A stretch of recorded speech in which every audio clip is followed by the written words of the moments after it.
Good morning, everybody. It's now 10 o'clock, so I would like to begin by welcoming those members of the public and press who have joined us today. My name is Councillor Alex Beckett, and this is the Highways and Transport Committee.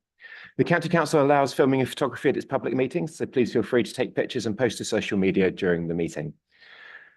Please can I ask anybody, though, to make sure that their phone is on silent or vibrate whilst the meeting takes place. Please be aware this meeting is being live streamed and a recording of the meeting will be available to view on the County Council's website. There is no fire alarm test scheduled for today, so if the alarm sounds, please leave by the nearest marked fire exit and assemble at the rear of the building by the lunch area. Item 1 is apologies for absence and declarations of interest. Would the Democratic Services Manager please report any apologies for absence? Thank you, Chair. We received apologies from Councillors MacDonald, French, Gardner and Hay, and Councillors Gough, Goldsack, Smith and Criswell substituting respectively. Thank you very much. Does any member wish to declare any disclosable pecuniary interests or non-statutory disclosable interests? No? Brilliant. Okay, in that case, we're being asked to approve the minutes of the Highways and Transport Committee meeting on the 23rd of January 2024 as an accurate record. Can I ask if any members has any comments or does not agree? Would you raise your hand now? Councillor Sharp. Just one comment, Chair. On the agenda plan, we discussed about the item that Councillor Hunt raised about the A1421, the motion that was passed at full council last, and it was going to be taken to spokes.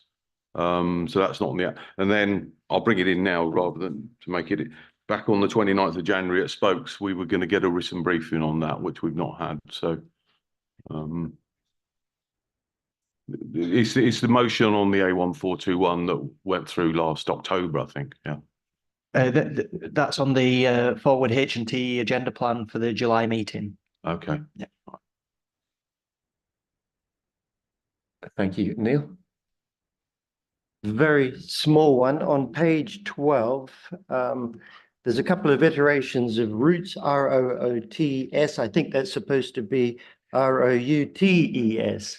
Grassroots, not roots. So just a small amend, I think.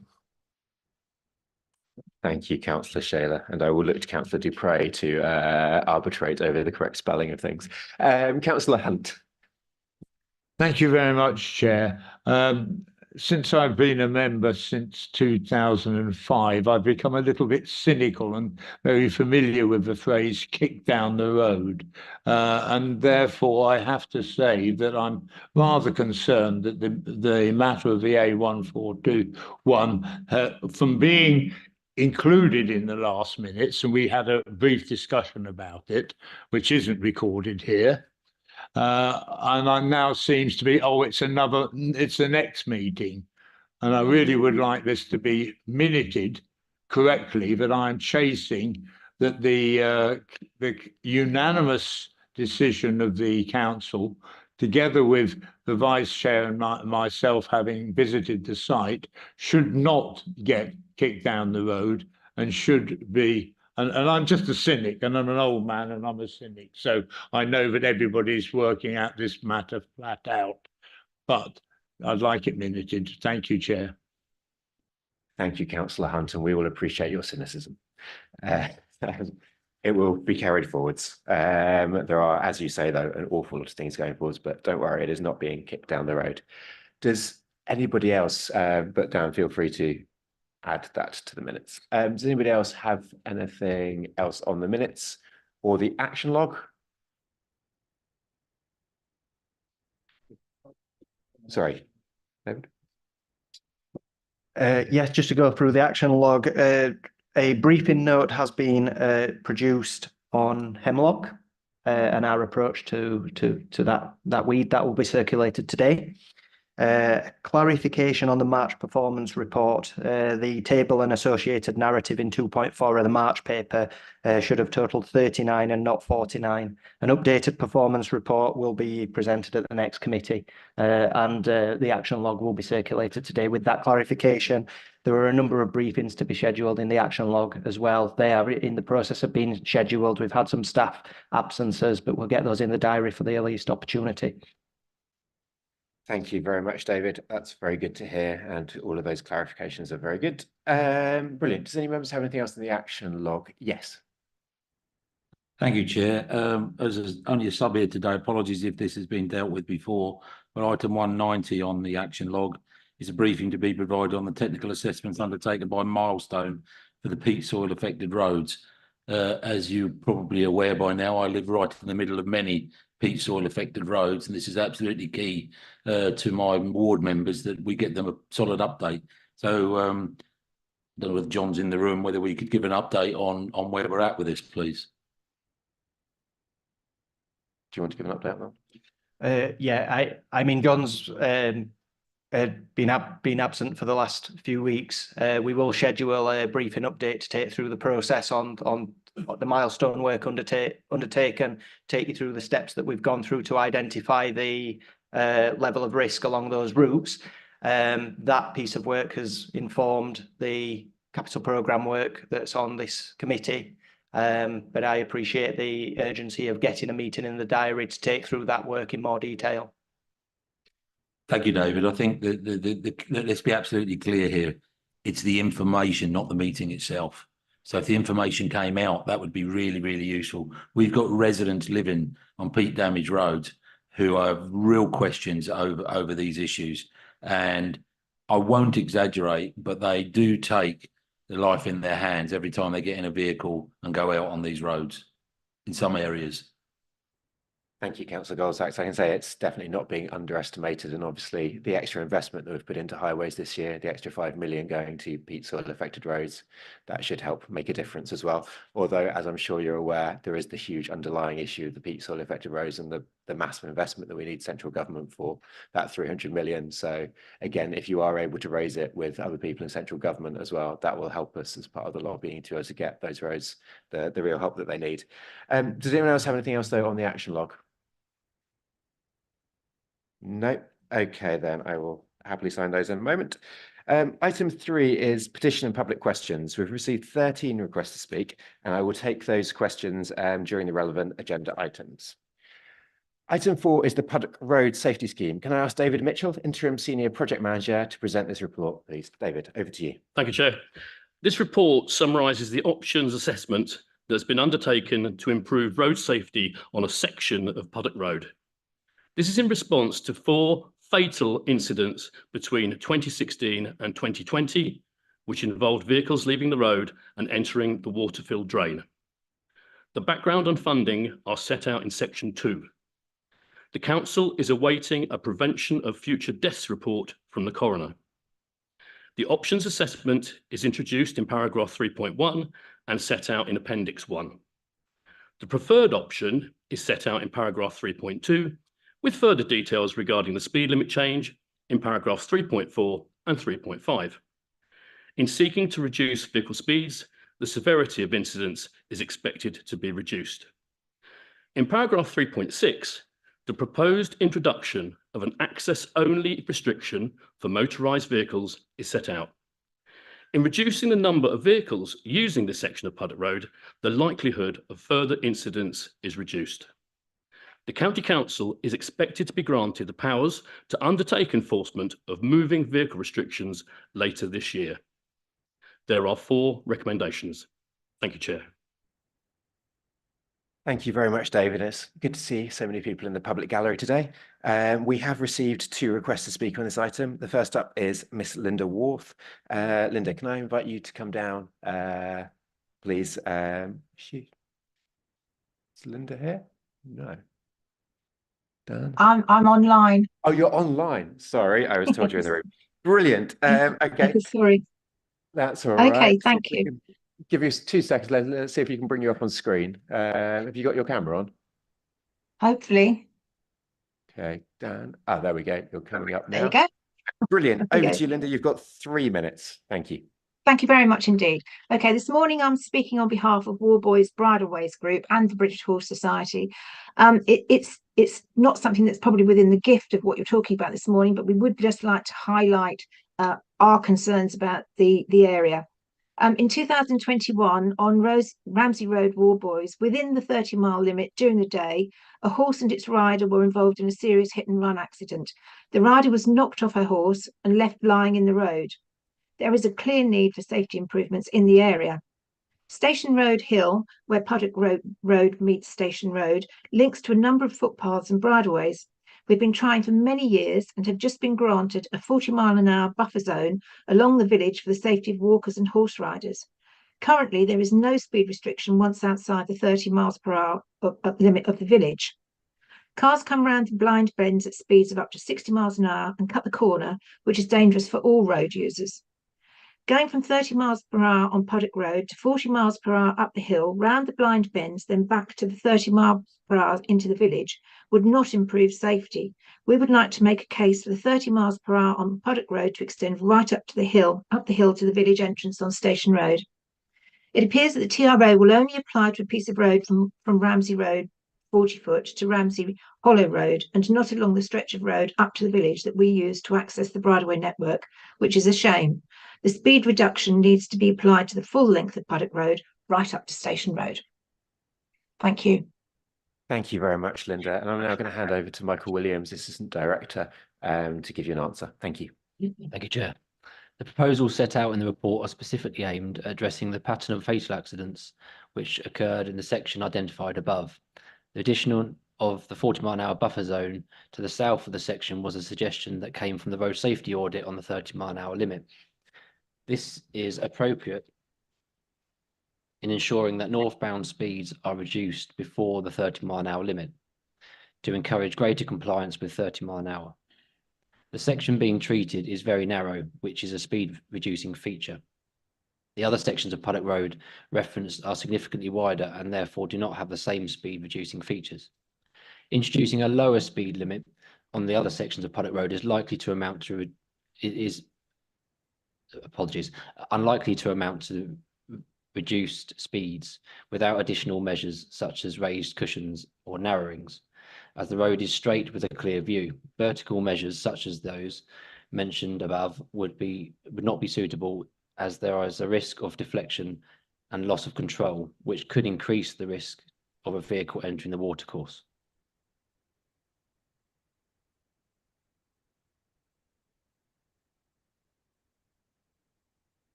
Brilliant. Thank you, David. And thank you, Linda, for your question. Next up, we have received another request to speak from Anna Williams from CamCycle. Anna, oh no, Josh is here instead. Josh, you know the drill. You have 3 minutes. Over to you. Thank you. CamCycle welcomes the safety improvements proposed for Puddock Road. The use of automatic number plate recognition to limit access to certain routes is a useful tool, and we hope the county will continue to consider it in future schemes. By deterring through traffic and reducing speed, the county has inadvertently created a new rural cycle route. Improvements to Puddock Road will enhance journeys between Ramsey and Chatteris and Warboys and Chatteris, as well as providing a new connection in the county's long-distance cycle network. Policy 8007 states that and that's of the active travel strategy, states that all of the highway improvement schemes must consider active travel. Therefore, we urge the Highway Authority to review this scheme to see how it can be further improved for active travel users. For example, could the centre lines be removed, which helps to reduce speed? Is there a missing link to the route that restricts connections between communities? Could you use quiet lane signage to raise awareness of vulnerable road users? Thank you. Thank you very much. And over to Michael Williams again. Thank you, Chair. There is only a short length of the scheme at the southern end where there is a centre line because the road is of sufficient width. As this covers 2 junctions with side roads, the centre line is an important road safety feature and will be retained. For the remainder of the length of Puddock Road, the proposals do not have a centre line as the existing width is too narrow. In reducing the speed limit, introducing access controls and trialling the measures to fill the rutting at the side of the carriageway, active travel is being improved. Officers believe that it's better to let the new speed limit and access only controls become established before further promotion of this road as an active travel route. Thank you, Chair. Thank you very much, Michael. Members, that's the last of the public questions. So over to you, and Councillor King, you've got your hand up first. Thank you, Chair. Yes, two things. First of all, my apologies for being late. Unfortunately, my wife isn't very well today. And secondly, I do need to declare a personal interest as a member of the Cambridgeshire Local Access Forum. And I would like to come back on a couple of things later, if that's all right. Thank you. Thank you very much, Councillor King, and I'm very sorry to hear about your wife. I hope that she gets better soon. Next, Councillor Smith. It's just, I will come back on sort of the actual debate. I'm just checking here, process.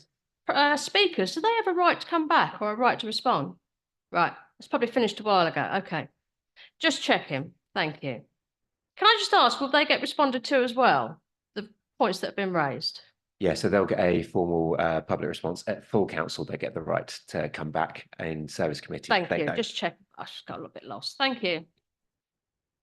No problem. Thank you, councillors. Councillor Hunt. Thank you, Chair. I think we've all received a letter, I know you have, from Mr. Chappell, who's a local resident. And I think what I would like to add is whatever is decided, can it be done quickly? It sounds like this is a fairly desperate situation that the residents have been putting up with for quite some time. And as I said on an earlier item, the kicking down the road doesn't want to happen here. There wants to be some action like that logged. Thank you. Thank you, Councillor Hunt. I can assure you, though, that we don't generally kick things down the road. Just sometimes things take a little bit longer than we would like in local government. It's one of those things, unfortunately. But we are trying to get this through as fast as possible because I do know the difference that it does make for local communities and the track. I'm sure now you're taking an interest, Chair. It will go through quickly. Thank you, Councillor Hunt. Councillor Sharp. Thank you, Chair. My question is more for officers, really, and it's going to slightly disagree with Councillor Hunt here. I mean, I'll mention stuff in the debate, but this is really a question.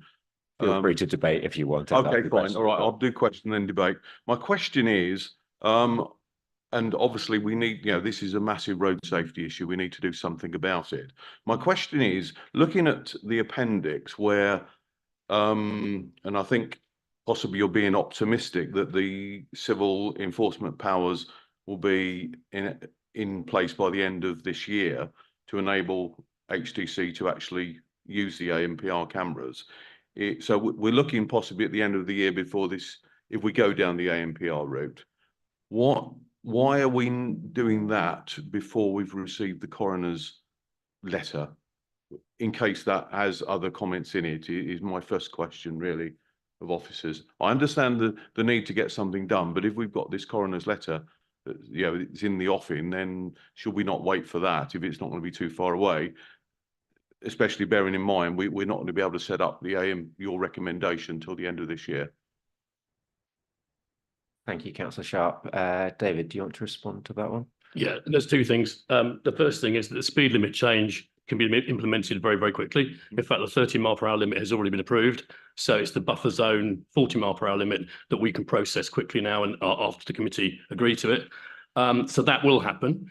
In terms of the enforcement, you are quite correct, sir. That won't be available to us as powers until the end of this year, but we can still make plans and get things ready so that as soon as we do have the powers, we can apply them. In terms of waiting for the coroner's letter, I mean, we have no indication yet what the coroner's going to say. So I would say it's probably better to act now as highway authority and show that we're controlling things. We will certainly, I think, David, send a copy of the report and the minutes of this meeting to the coroner afterwards to almost say, well, this is what we're already doing. And that might then change the letter they might write to us. Thank you very much, David. Al? If I can come back on that. Sorry, thanks for that, David. So my understanding then is we're enacting the 30, which is already in place. I saw the TRO had been gone through, and the buffer zone. So we're enacting that. Is that through you, Chair, sorry, is that without the enforcement until we get the ANPR cameras in place, or are we going to try and enforce it, but obviously, or set a restriction, shall we say, but obviously we're going to have limited opportunity to enforce it? I'm sure the constabulary will help us up until the time when we get the powers, and then when we have the powers, we can enforce it through the ANPR camera. Say as well, Alan, I Okay. think there's a difference between the speed enforcement and the restriction enforcement. The speed would obviously be enforced via the constabulary as normal, which can be put in place now. The restriction requires the ANPR camera powers to be enforced, unless somebody else wants to help us with that in the meantime. But hopefully that. Sorry if I can come back. Thank you for Chair for explaining that, because that was my point. I'm not, obviously we've got loads of speed limits. I'm sure all of us have got roads in our divisions where we've got a 30 limit or a 40, but people speed, and it's enforcement. But it was really around the restriction rather than the speed limits I was concerned about. That's me. I may come back later, but that's me for now. Thank you very much, Councillor Hunt. Does anybody else want to talk about this really super? Councillor King. Yes, thank you, Chair. Just want to ask David this question. Would it be possible to deploy some advisory signs, uneven surface or so on, before we actually, well, as immediately? Yeah, certainly, sir. We will certainly look at that and take that on board. I mean, there are uneven signs that can be used, so it is something that we will take in as part of the package of work. Yeah. I think that, you know, given there will be a bit of a time lapse, I think if we can get that done sort of yesterday, that would be a really good idea. Thank you. Thank you, Councillor King. Anybody else? Councillor Dupre. Yeah, just to say I very much welcome this. It is a notorious stretch of road, and there have been the fatal accidents that have been mentioned, which is an absolute tragedy. I know that there are other areas similarly that are very risky, where there are roads alongside bodies of water in this way. And I was very grateful to hear from, as other members heard also, as we've just said, from Mr. Chappell from the Fenland Road Safety Campaign. It's a really important issue. That was, as I understand it, was launched after the death of a school child on the 16-foot. One of my own constituents lost her life in the 16-foot a number of years ago. There are some very dangerous places, of which this is very much one, and it's probably the top priority for us to address in view of what's happened. I very much welcome the proposals that have been put forward for the speed issue and the ANPR enforcement, because I think then the restrictions to access to the road, because I think that's really important in reducing. One of the key things we're here to do is to stop people dying on the roads, and I think this is a major contributor towards that aim, and I fully support it. Thank you.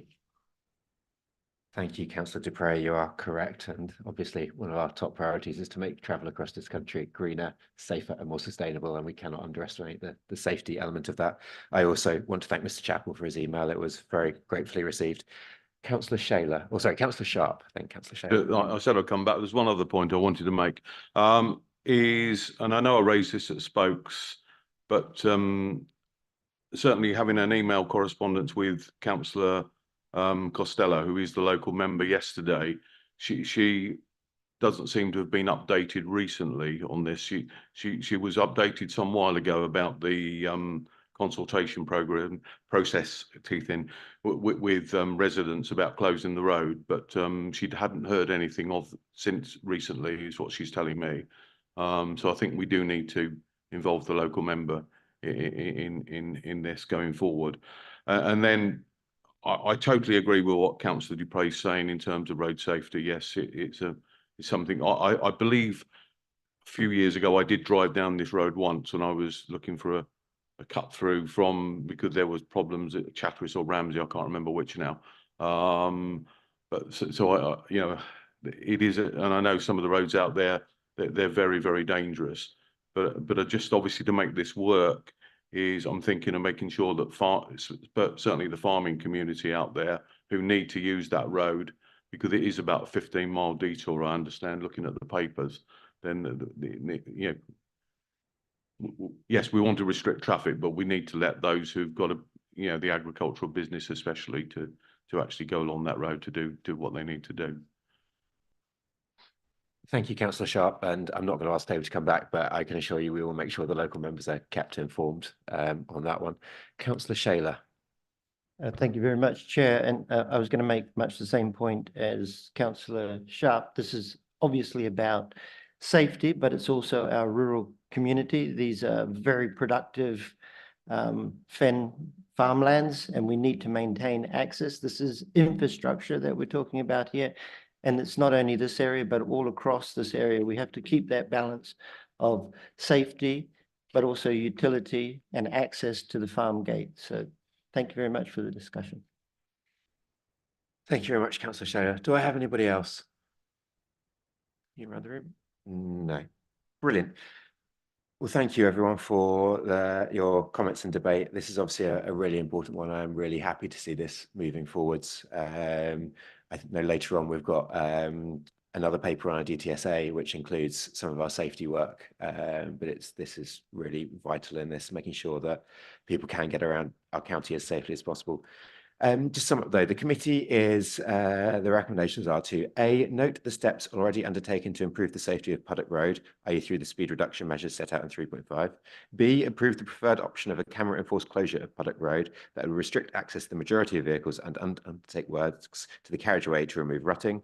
C, if the closure is approved, note that consultation would take place informally and formally through the traffic regulation order consultation and decision-making process. And the delegate authority to the Executive Director of Places Sustainability in consultation with the Chair and Vice Chair of this committee to award and execute a contract and any other associated legal agreements or documents to implement the required works on Puddock Road. I don't think I've seen anybody arguing against that. So can I take it by affirmation that we pass that one? Brilliant. Okay. Thank you very much, everyone. Item 5 on the agenda moving forwards is the BP Witchford Road non-motorised user crossing. Can I ask Nicola Young, Group Manager of Complex Infrastructure, to present the report, please? Nicola, over to you. Thank you. Thank you, Chair. The A10 represents a barrier to pedestrians and cyclists travelling between Witchford and Ely. The paper sets out work undertaken to date to explore options for a new safe crossing suitable for non-motorised users, which has resulted in 3 options being put forward for further detailed assessment, including 2 overbridge options and a signalised crossing, as set out in paragraph 2.4 of the report and shown on Appendix 1. The report sets out the proposed funding for the next stage of the project, seeking approval to accept £550,000 of funding from the Cambridgeshire and Peterborough Combined Authority, as set out in paragraph 3.4. Subject to approval of the funding, a professional services contractor will be appointed to support the further detailed feasibility study of the 3 options. Following completion of the feasibility study in March 2025, the scheme is expected to progress through to the design phase for the preferred option, with construction subject to securing relevant consents and full funding, as noted in paragraph 3.5. There are 4 recommendations set out in the report. Thank you. Thank you very much, Nicola. Councillor Coutts, would you like to speak as local member? Yes, thank you very much indeed. I'm going to, I anticipate, do something quite unusual, as I think I'm going to agree wholly with what Councillor Hunt is going to say here, in that I welcome very strongly this scheme. It's something that local people are desperate for. There's been a strong groundswell of opinion trying to work for it. It was unfortunate that it was not possible to include this element when the roundabout itself was upgraded 3 years ago. But it's great to see that funding is moving forward now. I'd also like to agree with what Councillor Hunt just said a few minutes ago about the need for speed in these areas of actually getting the projects moving as quickly as possible. I'm sure we're all sometimes frustrated with how long these things take. So yes, thank you very much indeed, all those involved. I thoroughly support this, and I suspect we all will. And I'm very glad to see progress being made on this. Thank you. Thank you very much, Councillor Coutts, and thank you to you and all the other local members for the work you've done in bringing this forwards. Next, we had some requests to speak on this one. The first one is Miss Anna Williams from Campcycle. However, I believe that Josh Grantham is being Anna today. So Josh, would you like to come forwards? And you have 3 minutes. Thanks. CamCycle welcomes the recommendations outlined for the next step regarding the BP Witchford roundabout crossing. We note that in section 2.5, a grade separated solution is acknowledged to be appealing from a highway safety perspective, albeit at a higher cost and with greater carbon impacts than the signalised crossing. To expand on this point, not only would a well-designed grade separated crossing be safer, but it would also significantly improve convenience, directness, comfort, and attractiveness, all of which are core design principles in Local Transport Note 120, the National Cycle Infrastructure Design Guide. This document is then noted as a key design document in the county's own active travel strategy.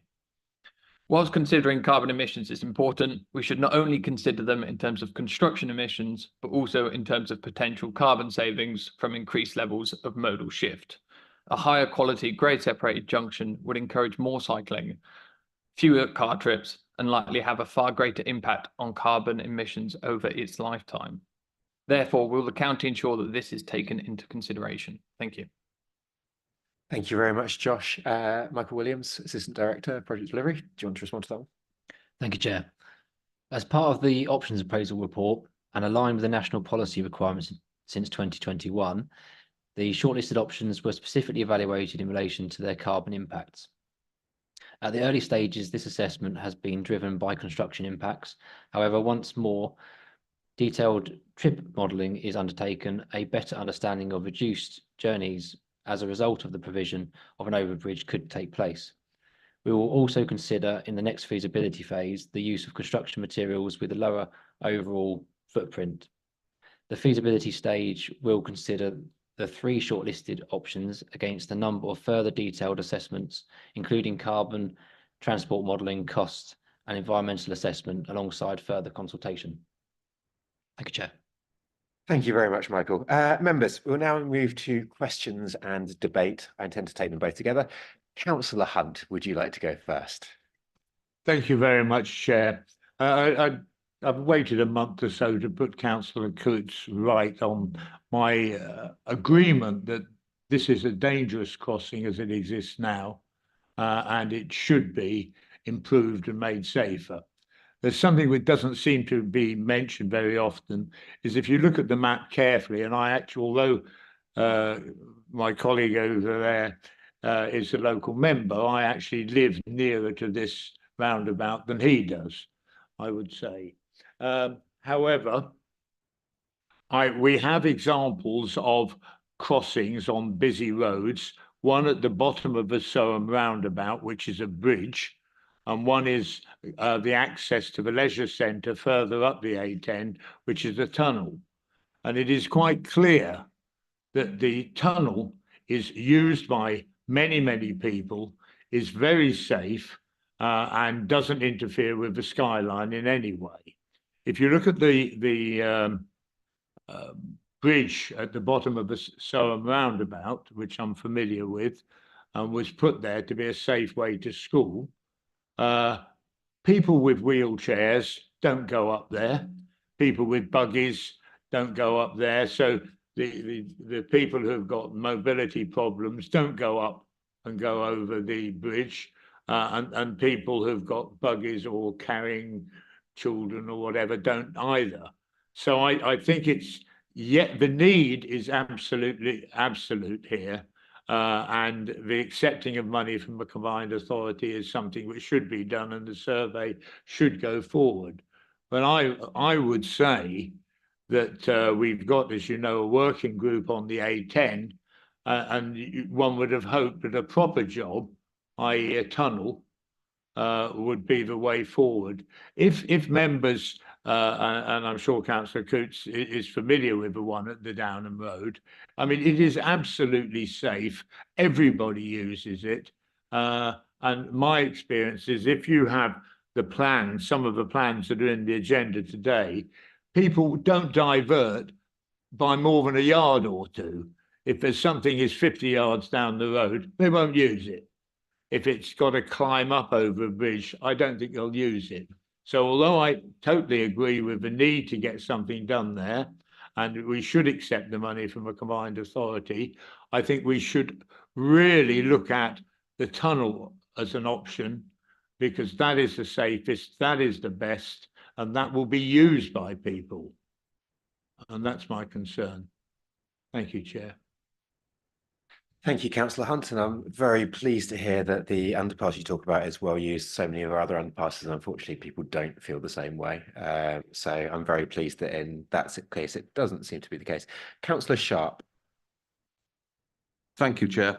Totally in support of this. In fact, I think it was a November meeting of the Transport and Infrastructure Committee, which Councillor Shaler sits on as well. I did second the motion of the Chair of Anna Smith that we proceeded to give this 550,000. So totally in support of it. My one comment, and it's sort of similar to Councillor Hunt, is looking at those, and I think I'm very badly colourblind on yellows and greens and blues, so the map is not great for me. But if I look at the first one, the nearest the junction, that's the signal crossing, and then the further up the bridges. My only concern is that, and we've all seen it, I'm sure, where people, rather than walking that extra or cycling that extra 40, 50 yards, they try to go across on what is a very dangerous crossing. But apart from that, I'll leave it to the experts in terms of how we proceed next, but totally in support of the actual principle of it. Thank you very much, Councillor Sharp. Councillor Goldsack. Thank you, Chair. And through you, this is probably a question to the report author. 3.4, it says, and I've just heard Councillor Sharp speak, it says in November 2021, the CPCA Transport and Infrastructure Committee approved this.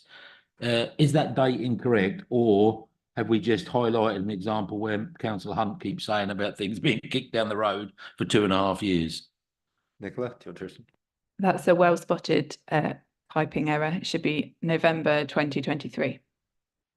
And if I may come back on the same bit, which is 3.4, thank you for that. That's what I hoped, really, rather than thought. £6.6 million estimate for a bridge. My recollection, that's about 20 to 25% of the cost of the whole bridge that was put in a few years ago to take the A1428 around the outside of Ely and over the river. I'm horrified by these costs. I guarantee if this was a commercial project in a commercial environment, it wouldn't cost that much. I was listening to a radio debate today on Radio 5 as just to how much costs are inflated when dealing with local councils. Every penny spent is a penny that we don't have to bring. Every penny saved is a penny we don't have to tax somebody for and take out of people's pockets. So, I would look very hard at the tunnel option because I believe that would prove less than 6.6 million for the proposed bridge. So happy to support this. Very happy that we haven't been procrastinating on it for 2.5 years, as the paper says. So, but costs are just astronomical. Thank you, Councillor Goldsack. Before we go any further, we've been doing a lot of work on reducing costs. I'm just going to let Michael Williams give a quick explanation of some of the works that we've been doing, because I think it's useful for everyone to hear. Thank you, Chair. It's a really good point you raised. I think the estimates that we put in at this point in time ahead of detailed design and where there's more uncertain, whether it's be ground conditions, all those sorts of things, we follow the Green Book, which is a government guidance, which basically dictates what our optimism bias and what our risks are valued at in relation to the certainty around the scheme. So at this stage, just to give you an example, there's around 40% of optimism bias on these estimates, which is a standard approach taken for all local governments across the country. So they are inflated for good reason, in that they manage expectations at this stage where there's uncertainties and risks which need to be understood better before we can then commit for a full budget. What I can assure you of is there absolutely will be a full and very thorough procurement exercise which takes place on all stages of this project, and the commercial team, which has been recently appointed to Highways and Transportation, are all over this element at the moment in terms of getting best value for money. So that gives you hopefully the assurance that you need that this will follow the due process. And at this stage, whilst the uncertainty around some of those aspects, the estimates we would expect to be a lot higher. Thank you, Chair. Thank you, Chair. If I may come back through on that, I'm pleased to hear. I'm pleased to hear that. That's very encouraging. I just think sometimes we've got to think out the box. Let's just go back to the £550,000 for the appraisal work. I sometimes get, you know, I've had the fortune to sit in groups with school children, and school children have come up with ideas that you go away and officers then look at and think, that's brilliant.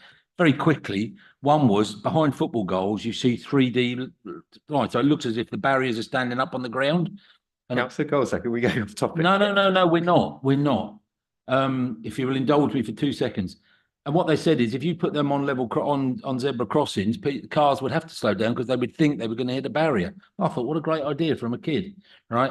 My point here is £550,000 again on something that I'm not sure we need that full exercise. I think people know what the answer is here, and we just go through a tick box exercise to spend more money. It just frightens me, that's all. But I do welcome the fact that what you said was best value. That's the key here, not necessarily the cost, but are we getting best value for it? And I look forward to seeing that as this project materialises. Thank you, Councillor Goldsack. Councillor Coots. Yeah, I was just going to suggest, having sat on the original working party and looked at the first stage of the options, at which 14 or 16 different options were on the preliminary assessment, it might be helpful if the presentation for the consultants there were to be shared with all members of this committee, which helps to deal with some of the questions that we raised at potential underbridges, underpasses, bridges, and so on. As I say, there were a very large number of options looked at on the first stage. Just to throw a couple of things in there, the immediate possibility of an underpass on the desired line of walking is extremely problematic because there's a main gas main that goes underneath the road at that point, including, and so that was immediately a problem on that.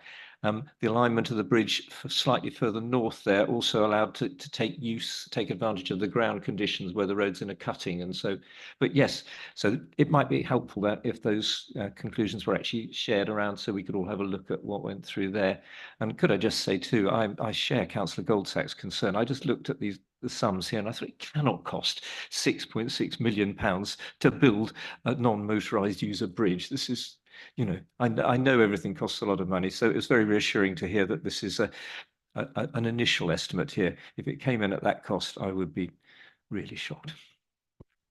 Thank you, Councillor Coots. Yes, I think we all share the concerns about how much it costs to do things in local government at the moment. And I know some of that is due to the inflation that we've had, due to other situations. But yes, we do need to be driving best value at all times. Councillor Dupre.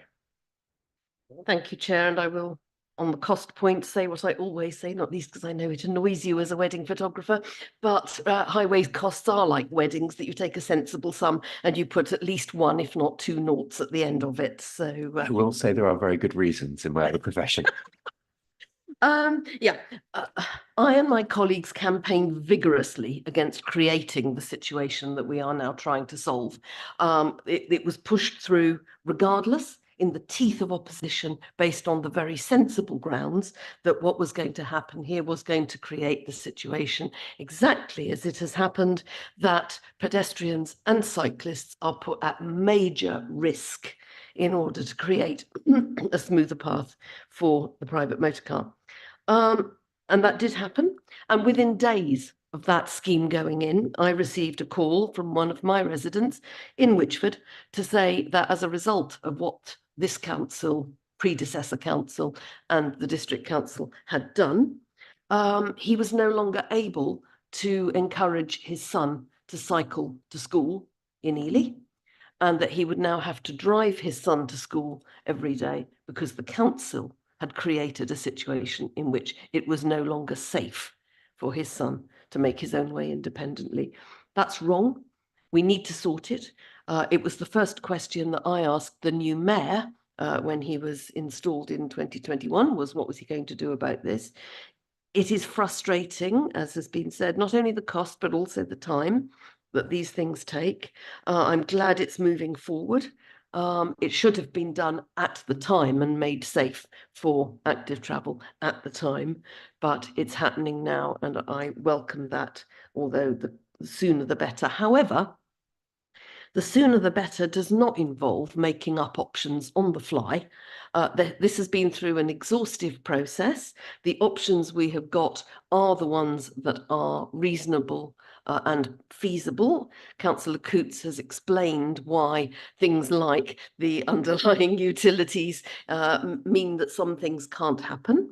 And it's entirely possible that a bridge is a solution in one place but not another, an underpass is a solution in one place but not another, depending on the ground conditions, the utilities, and a host of other factors.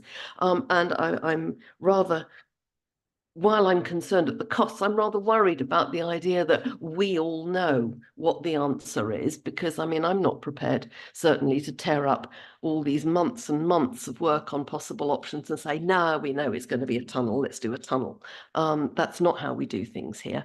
And we're going to look at the options here and go through a process as quickly as we can, and I would encourage all speed to ensure that we make this the safe place for people to cross that it should always have been. Thank you. Thank you very much, Councillor Dupre. Councillor King. Thank you, Chair. And if I may, through you, ask Nicola a question about the consultation. We've heard a very eloquent presentation from Cam Cycle, but of course there are other non-motorised user groups that have different needs.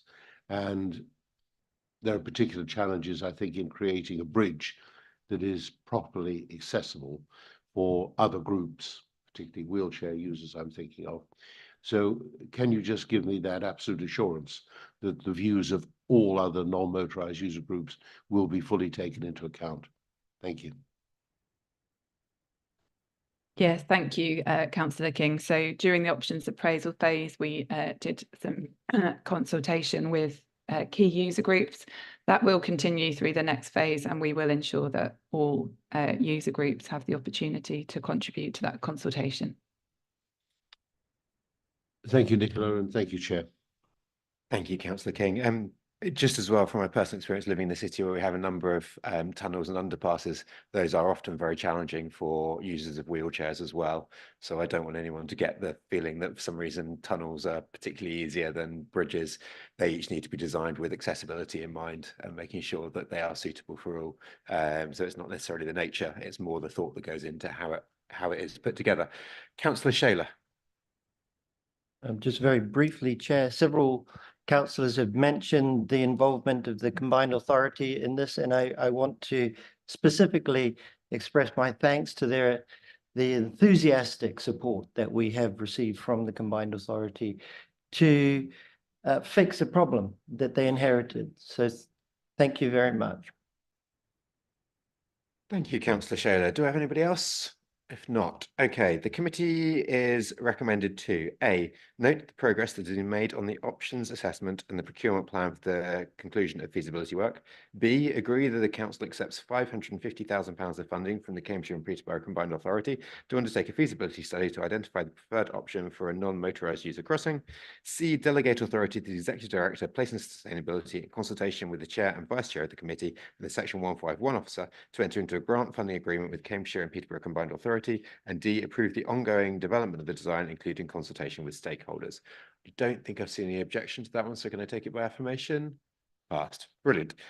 Thank you very much, everyone. Okay, so the next item on the agenda, I believe, is the Cambridgeshire's Active Travel Toolkit. Can I ask Regina Bayeset, sorry, Regina, for murdering your name there, Active Travel Strategy Lead Officer, to present the report, please. Thank you, Councillor. Good morning, everyone. Today's paper covers three main topics. Firstly, the Active Travel Toolkit. Secondly, the Active Travel Strategy High-Level Action Plan, both of which were previously discussed at the Highways and Transport Committee in March 2023. Thirdly, an update on transport assessment requirements. Firstly, the Active Travel Toolkit for new developments has been updated following engagements with developers and stakeholders last summer, as well as incorporating input from both internal and external offices. Key feedback from stakeholders, particularly equestrian, has been incorporated into the document. The document is presented for adoption today. Its aim is to provide comprehensive guidance to developers, planners, policymakers, and transport engineers throughout the planning process, with a focus on prioritising active travel and new developments. Secondly, the paper provides updates on the high-level action plan and strategic studies outlined in the active travel strategy adopted in March 2023. It demonstrates the achievements of the active travel team over the past year, achieved through collaborative efforts with various teams. We will continue to provide the committee with continuous updates as work progresses. Lastly, the paper outlines crucial updates to the transport assessment requirements document, incorporating recent guidelines such as the Cambridgeshire Highways Development Management General Principles for Development Document, LTN 120, Active Travel Design Guide, and Active Travel Toolkit. These revisions are vital for developers preparing transport assessment and transport statements for planning application. Committee approval will encourage prioritising active travel and public transport. This in turn will enhance travel options and network resilience across the county. Thank you, Chair. Thank you very much, Regina. I really welcome and appreciate this work. So thank you for that.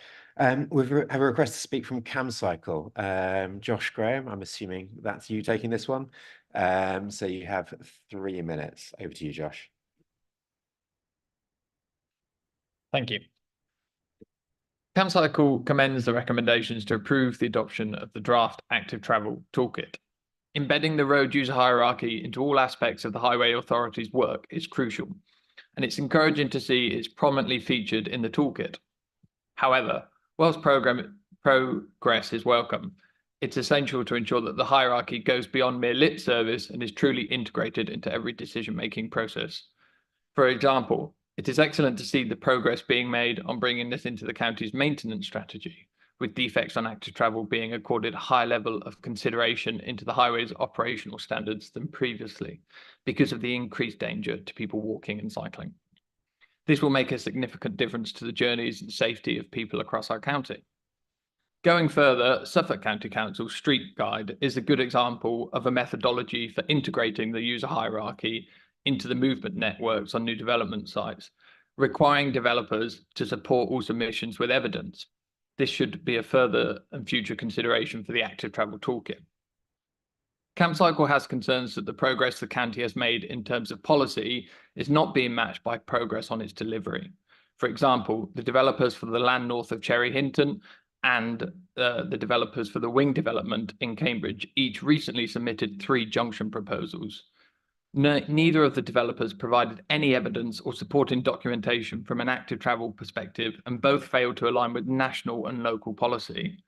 This failure exemplifies a disconnect between the county's policies and how they progress Section 278 designs with developers.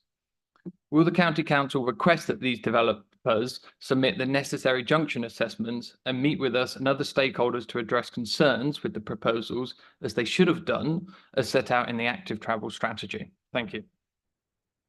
Thank you very much, Josh. Michael Williams. Thank you, Chair. The County Council guarantees adherence to the road user hierarchy for new applications submitted by developers. For small-scale developments, decisions will be made on a case-by-case basis, with a priority given to active travel. After the adoption of an active travel toolkit, any new planning applications will be received from developers will require to incorporate the road user hierarchy. For large-scale developments, developers will be asked to provide detailed evidence of proposed solutions with a focus on prioritising active travel. The planning applications for the aforementioned developments, land north of Cherry Hinton, approved in June 2019, and wing developments approved in June 2018, were both granted prior to the introduction of the LTN 120 Cycle Infrastructure Design Guide and Active Travel Strategy.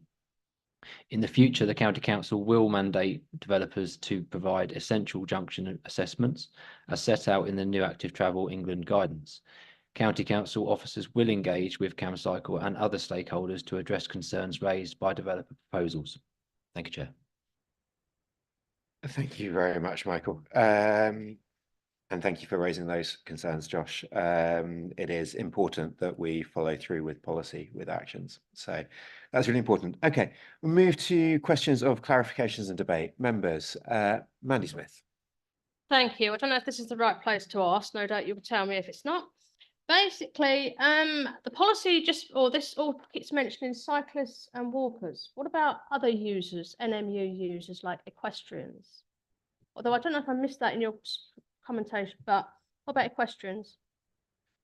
Or all users? So within the active travel toolkit, under figure 1, under the road user hierarchy, we have considered equestrian as well. So we've got pedestrians as well as cyclists and equestrians. The other users are being considered. Kept reading cyclists and walkers, and I thought people were being left out. So No. Thank you very much, Councillor Smith. And yes, the triangle was a really nice way of looking at it, and it does include equestrians. All right. It's in the document at the start. Councillor Goldsacks, but thank you, Councillor Smith. Thank you, Chair, and through you, a question. This is something I've raised at the combined authority as well, but I think it's absolutely key missing component of the active travel policy, which I'm very much in favour of. Yes, we talk about pedestrians and all users. However, we have got an example in my ward in Soham of a fantastic new railway station, which is being well supported, but we've also got a link where no bus company will deliver passengers to a rail station. Now, what an apt, and the reason being is the previous supplier, those that will not be named in this room, the chief executive is on record as saying, why should I take my paying customers to a rival? So we've got an active travel policy where bus people won't be taken to a railway station. We need those kind of sharp edges smoothed to make this a real reality for people to use. And also very interested to hear the cam cycle stuff. And he mentions 2 developments in Cambridge, right? This is Cambridgeshire's policy and needs to work everywhere, including the 20-minute, not the hugest of fans, to be honest with you, but the 20-minute neighbourhoods. You know, we've got approaching 2,000 houses in the record to be built in and around the ward of Soham, with a rail station, etc., etc. We need to make sure that the same active travel concerns are implemented there and managed there as would be in the city of Cambridge, for which the gentleman spoke very well, and I agreed with what he was saying. Thank you very much, Councillor Goldsacks. And can I just say that we are trying to make sure that that is possible across the county. Obviously, CamCycle, not to speak for Josh, but have a slightly more Cambridge focus due to that's where they're headquartered, and we do have other cycling organisations that we very much partner with to help develop this as well. Some of those, I think Councillor Shayler will want to say something as well about buses, and I really take your points about that one there. It's slightly outside of the scope of this active travel toolkit, but the situation you talk of is completely unacceptable, and I totally understand that one. Councillor Daunton. Just a point of information for Councillor Goldsack. I think that the 2 developments that Josh Grantham was referring to are actually in South Cambs, in fact, in my division. But I want to talk about car parking, managing car parking. I welcome the paper and the report. Thank you very much. And particularly, there's some very good illustrations of good and bad behaviour on the part of developers and users. But there is a particular issue with car parking on new developments. And while you're dealing with that in the paper here, it's a matter of enforcement and who is going to do the enforcing. And that's not clear. I think that's something that really needs to be thought through, and particularly in one of the 2 developments to which Josh was referring. Thank you very much, Councillor Daunton. Virginia, do you want to come back on that issue of car parking, or should we? We'll keep going. Councillor Bird. Thank you, Chair. I've read through this paper, and I've got a few concerns because there's not a lot there about active travel for disabled people. I would like to have seen a section there, so we know that we've got areas that will be covered for disabled people, those who are blind, wheelchair users, those who are walking sticks, scooters. I've got a concern there that something should be done. And bus stops, you've put here that there's cycle parking near bus shelters and stuff like that. That's not going to work. That's going to cause more problems for accessibility for disabled people. That's why I would like a section in here to cover that area. And also, I saw some photographs in the report, but cyclists don't always use the cycleway. They go on the pavement still. And I think we need an enforcement there as well. Because if you've got your own cycle space and then we've got the pedestrian space, you've got somebody walking down there, but cyclists are still coming on the pavement, so you're not safe. So if we could do some enforcement there as well, that would help a great deal. Thank you, Chair. Thank you, Councillor Bird. I will look to officers, but I believe enforcement of those is the police's powers, not ours. But very good points about disability and things there. Councillor Sharp. Thank you, Chair. I've got a number of points and there are a number of things I've got concerns about. A couple of questions for the officer first. Is why in the presentation, why are we persisting with the floating bus stops, which certainly have encountered concern within Cambridge City where they're being held? And the second point is, if we're looking at developers doing a lot of this work, does that not necessarily mean there'll be less Section 106 money for other infrastructure improvements? Those are my two questions. I've got other points as well. Thank you, Councillor Sharp. Gina, do you want to? Yeah, just to go back to Councillor Sharp's question regarding floating bus, we're not saying that we are opting for a floating bus in particular, but making sure that developers are considering bus stops for their sites, because there are a situation in Cambridge where a developer hasn't considered buses, and we've got residents where they've moved into a new area and public transport is a big issue. So we just want the developer to consider buses for new residents who move to the new area. Thank you very much. Councillor Sharp, did you say you had points of debate you wanted to make as well? Well, the second point was around, I don't think that the answer actually answered my question, to be honest. But the second point is around if we're looking at getting these items through or imposed or whatever we want to call it, then does that not mean less money under Section 106 for other infrastructure like education, like the various other things that we can get?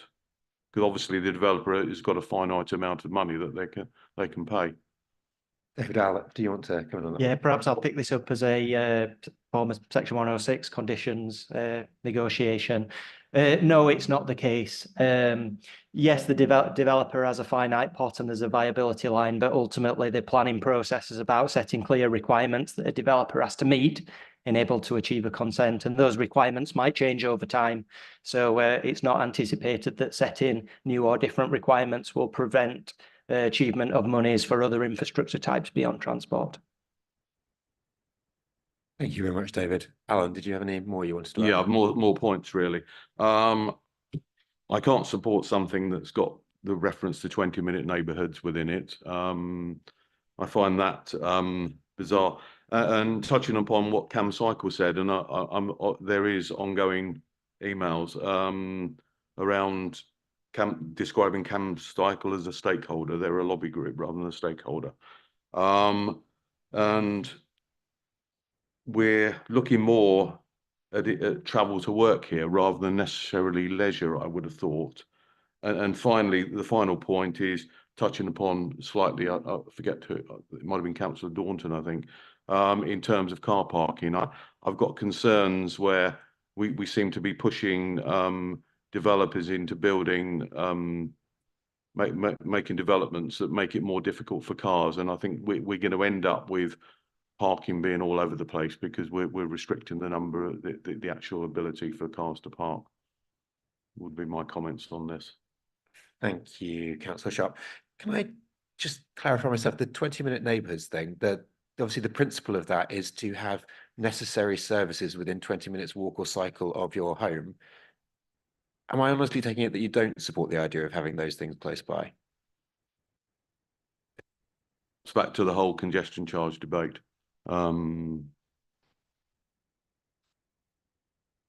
Okay, right, Councillor King. Thank you, Chair.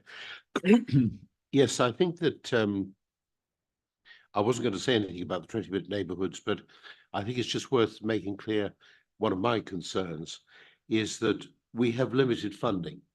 And if we're going to spend a lot of money on 20-minute neighbourhoods or trying to achieve those, that money is going to have to come from somewhere.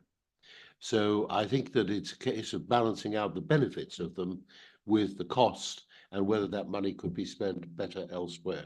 That's my concern, that I'm not sure that we've really tackled that as a council. Moving on to another aspect of the active travel, and this is a long-standing concern of mine, and I think also Councillor Shayler's, and it was highlighted also a bit by Councillor Bird. There is more to active travel than just cycling, and I think we often forget that. You know, we have a whole range of people who we should be encouraging and enabling to use alternatives to the car, not just for work, but also for leisure. So what I would like to see included in this active travel documentation is is a clearer recognition of who are the non-motorized users. And I think that that would go a long way towards clarifying who we're trying to help.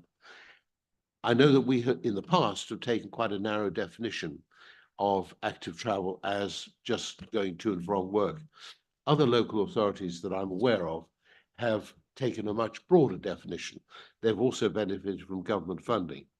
So I don't think that it's a matter of how you get the government funding. It's a matter of what we decide should be best, that money should be best spent on.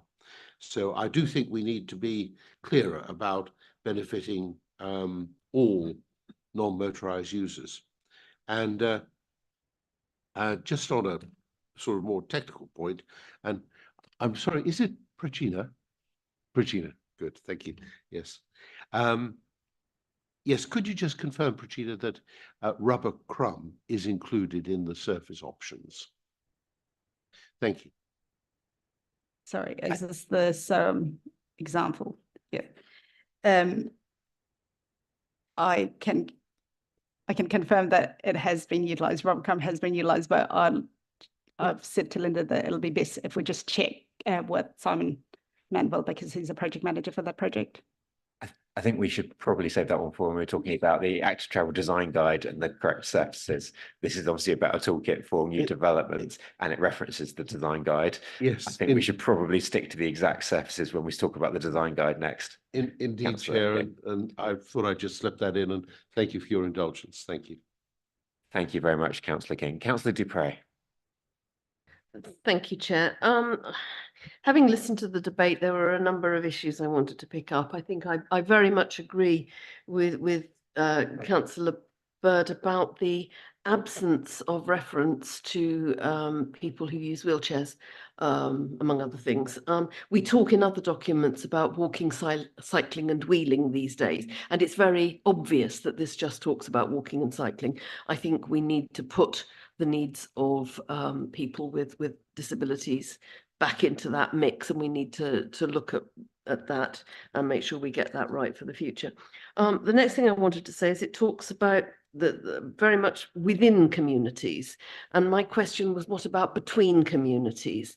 What about walking, for example, as people now cannot do safely and have not been able to do so for years, between, if we're going to be parochial, as other members have been all morning, between Meeple and Witcham, or in fact probably the reverse, because there are services like the small shop and post office in Neaple that there aren't in Witcham.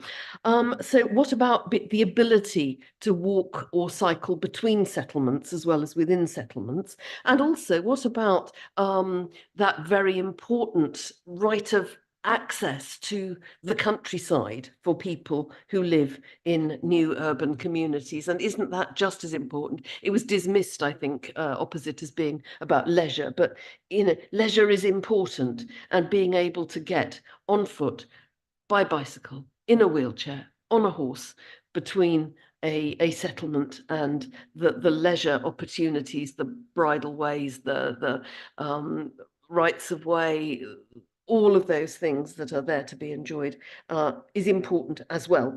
And I think this is yet another place in which this document betrays its kind of semi-urban roots here. I was interested in the reference to electric scooters, because of course they're not legal anywhere at the moment, except in the trial areas currently underway in Cambridge and its immediate hinterland. So I think that's also another place where we need to think about how can we make this fit everywhere.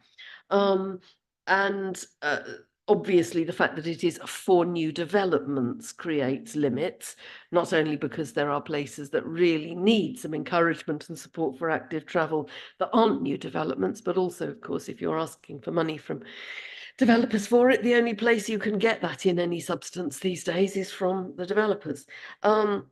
What a load of absolute pish about 20-minute neighbourhoods. I mean, it is just the most unconscionable rubbish. I have to say that over the, 12 years, no more than that now, gosh, 15 years since I've been in my village, and again, let's be parochial, residents have come up to me and said in conversation, I remember when this place had a bank. I remember when this village had a library. I remember when this village had a clothes shop, or all sorts of other things. People remember that. They also remember I think it's 50 pubs that the village used to have. Everywhere used to be a pub. People remember with fondness being able to access those kind of facilities in their communities. My village has, in the last 12 months, faced potentially the loss of its GP surgery, its fire station, and its post office. Those are key services. And what we were faced with 12 months ago, and thankfully has been averted, I hope that's a permanent aversion, we were faced with the 6,000 people on the lists of the GP practice being scattered to the four winds. They were being told that they had to go miles to places where, the wheel of bus had never set tread. And that caused such aggravation. People were rightly worried and furious at losing such a vital service, and being told that you have no right to have services within 20 minutes of where you live is frankly atrocious. The fire station, there is a whole argument going on about that in terms of rationalisation, cost effectiveness and so on, and that's ongoing. I'm due in meetings tonight and tomorrow about that. The post office, the One Stop gave that up. The post office nationally is advertised, and it's not exactly the best time to say, does anybody want to be a sub postmaster? So I wouldn't be at all surprised if not many people came forward to take that on. But there are all sorts of good reasons why people want and value having key services in their communities and close to them. And I have never heard such pish in all my life. This is an imperfect document. I've outlined just a few of the things that we need to look at again, but let's accept it, let's adopt it, and then let's get on and review it and make it totally fit for purpose for everywhere in Cambridgeshire. Thank you. Thank you very much, Councillor Dupre. Yes, Councillor Mills. Fine, thank you, Chair. Oh, you're done. I think Councillor Dupre said what a lot of us were thinking there. So thank you very much for that. Councillor King. Yes, thank you, Chair. I just wanted to correct a couple of things that Councillor Dupre said in her impassioned exposition. The first one is that I was actually making the case that active travel should include leisure. And I think that probably most of my colleagues on this side would agree with that. So that was tilting at windmills a bit there, Councillor Dupre. The second thing is about these 20-minute neighbourhoods. Now, yes, it was wonderful in many ways when there were lots of local services, but the world has changed. And we're not going to recapture those because people don't use them. And, you know, pubs are closing all over the place. Post offices are closing, and the list goes on. And my concern about the 20-minute neighbourhoods is that we can spend a lot of money on trying to promote these and achieve very little. So I think that we just need to have a dose of realism here as to what we actually need to do that people will use. That's the question. Thank you. Thank you, Councillor King. I will say, though, that if you stop building these things into new developments, then of course they're going to fail. If you make it harder and harder for people to be able to get to them by making the roads busier and busier, to the point where people don't feel safe walking to the local pub, again, that stops it from being used. And from my own experience in living in urban areas, the easier you make it for someone to get somewhere, the nicer that you make a realm for people to be in, the more they want to use it, and it helps those shops survive.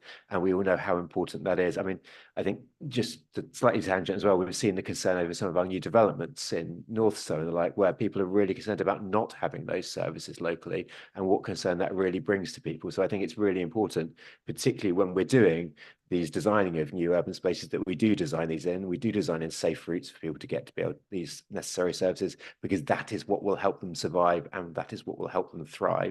And that's really what we need. But we can take that as a philosophical point of I agree with much of what you've said, Chair, but my concern is that the developments are a commercial proposition, and we need to take into account what the people who will be living there actually want and how much it's going to cost to provide. That's all I'm saying. Thank you. Certainly want to take into account what people living there want.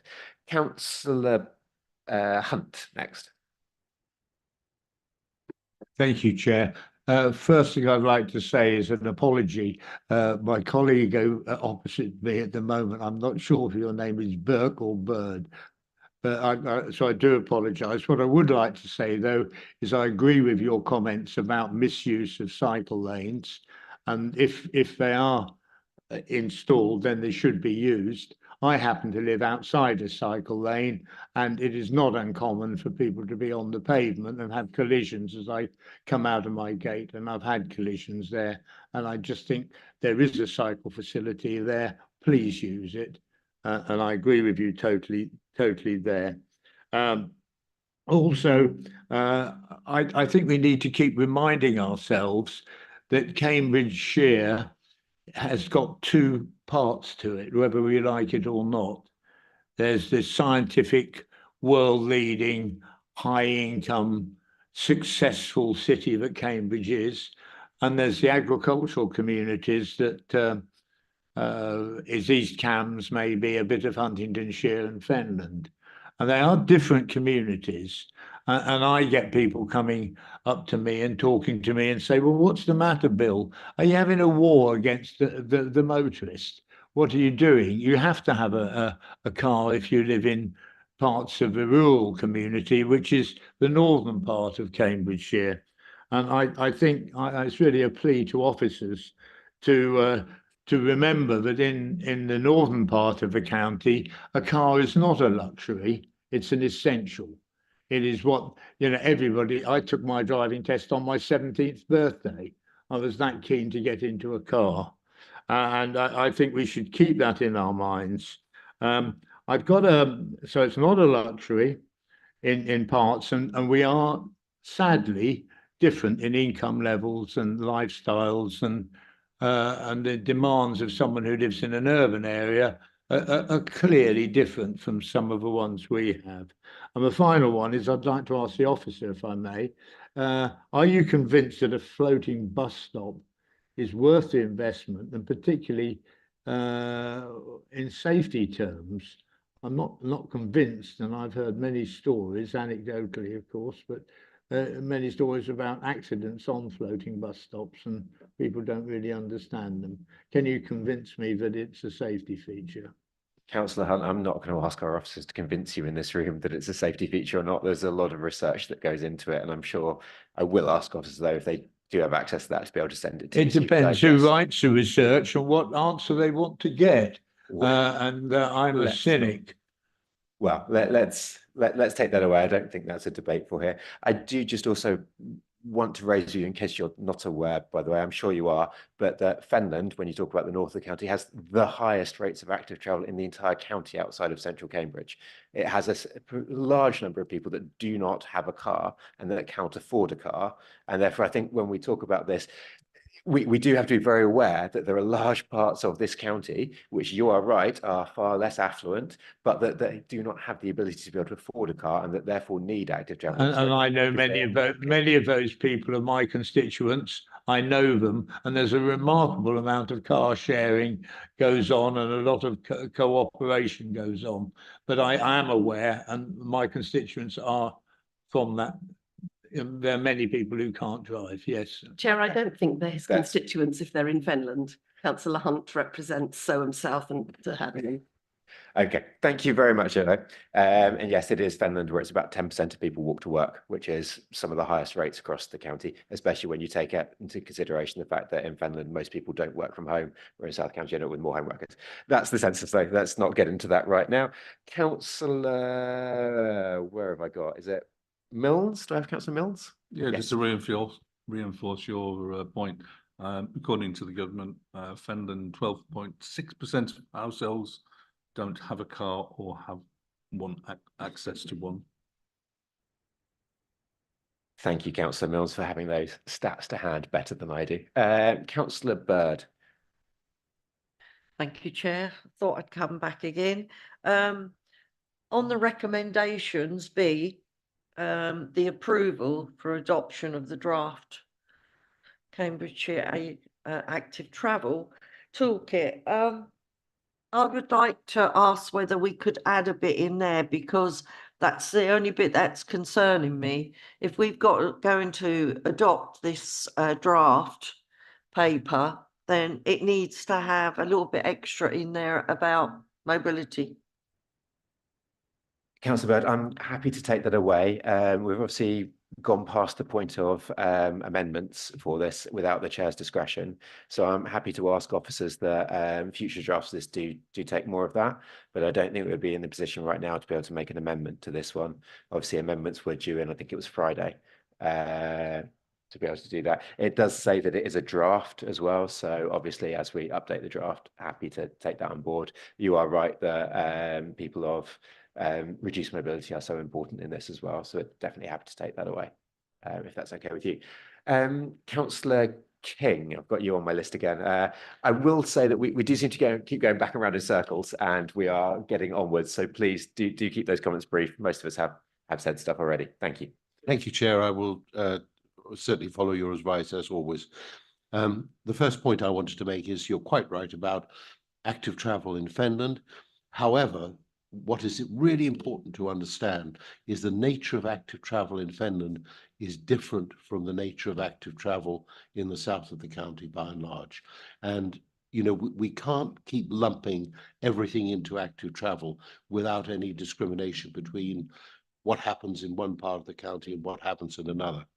And the final thing I wanted to say is that very much support what Councillor Bird has said, and I would also like something added to this document, either now or future drafts, about clarity about what active travel users are, what groups we include, and I think that's long overdue. So thank you. Thank you very much, Councillor King. We do obviously have the active travel strategy as well. This is for new developments. There's a lot of other, this is not the document on its own, if that makes sense. It's part of a suite of documents around this. Councillor Sharp. Thank you, Chair. Just one very quick point.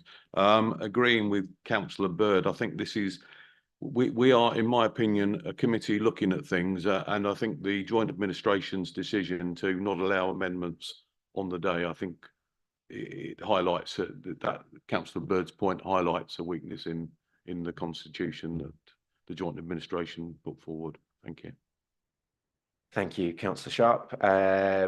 I am also aware though of much confusion that's happened with changes on the day and how that can cause real problems without knowing what they are. So I do really appreciate that where possible, amendments should be done in advance, other than where there's a really clear need to.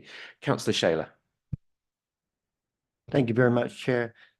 Just to pick up on a few of the points, the members have made the point that leisure use and other forms are extremely important in this. I was quite happy to see in 3.2 the way that feedback had allowed more space for equestrians and other users, and this is absolutely to be applauded. I would like to see more about the way that this can be future-proof. There is certainly the areas for bus stops, and the guide talks about where there are routes. Now, we know that we are, with the combined authority right now, trying to vastly change the way that we do things with passenger transport. And there is this tension between the very limited location of the developer's interest and where we want to join up. And we want to join it up with the entire network. And so that part, I think, needs to be looked at a little bit more, even to the extent where you can think about buses where there are currently no buses. And the idea that you could make provision for a future bus stop. People have spoken about different access to bus stops. Every bus stop is an active transport hub. And again, to reiterate what Councillor Bird said, this is obviously wheeling as well. And the acknowledgement of the road user hierarchy was very good to see. And what Councillor Goldsack said about SOAM applies across the board, I'm afraid. And again, this is about where we want to be with buses and passenger transport. Where with the combined authority, we're looking to put a link between Chatteris and Maney, for instance, and there's no bus connections to Whittlesea. It's across the piece.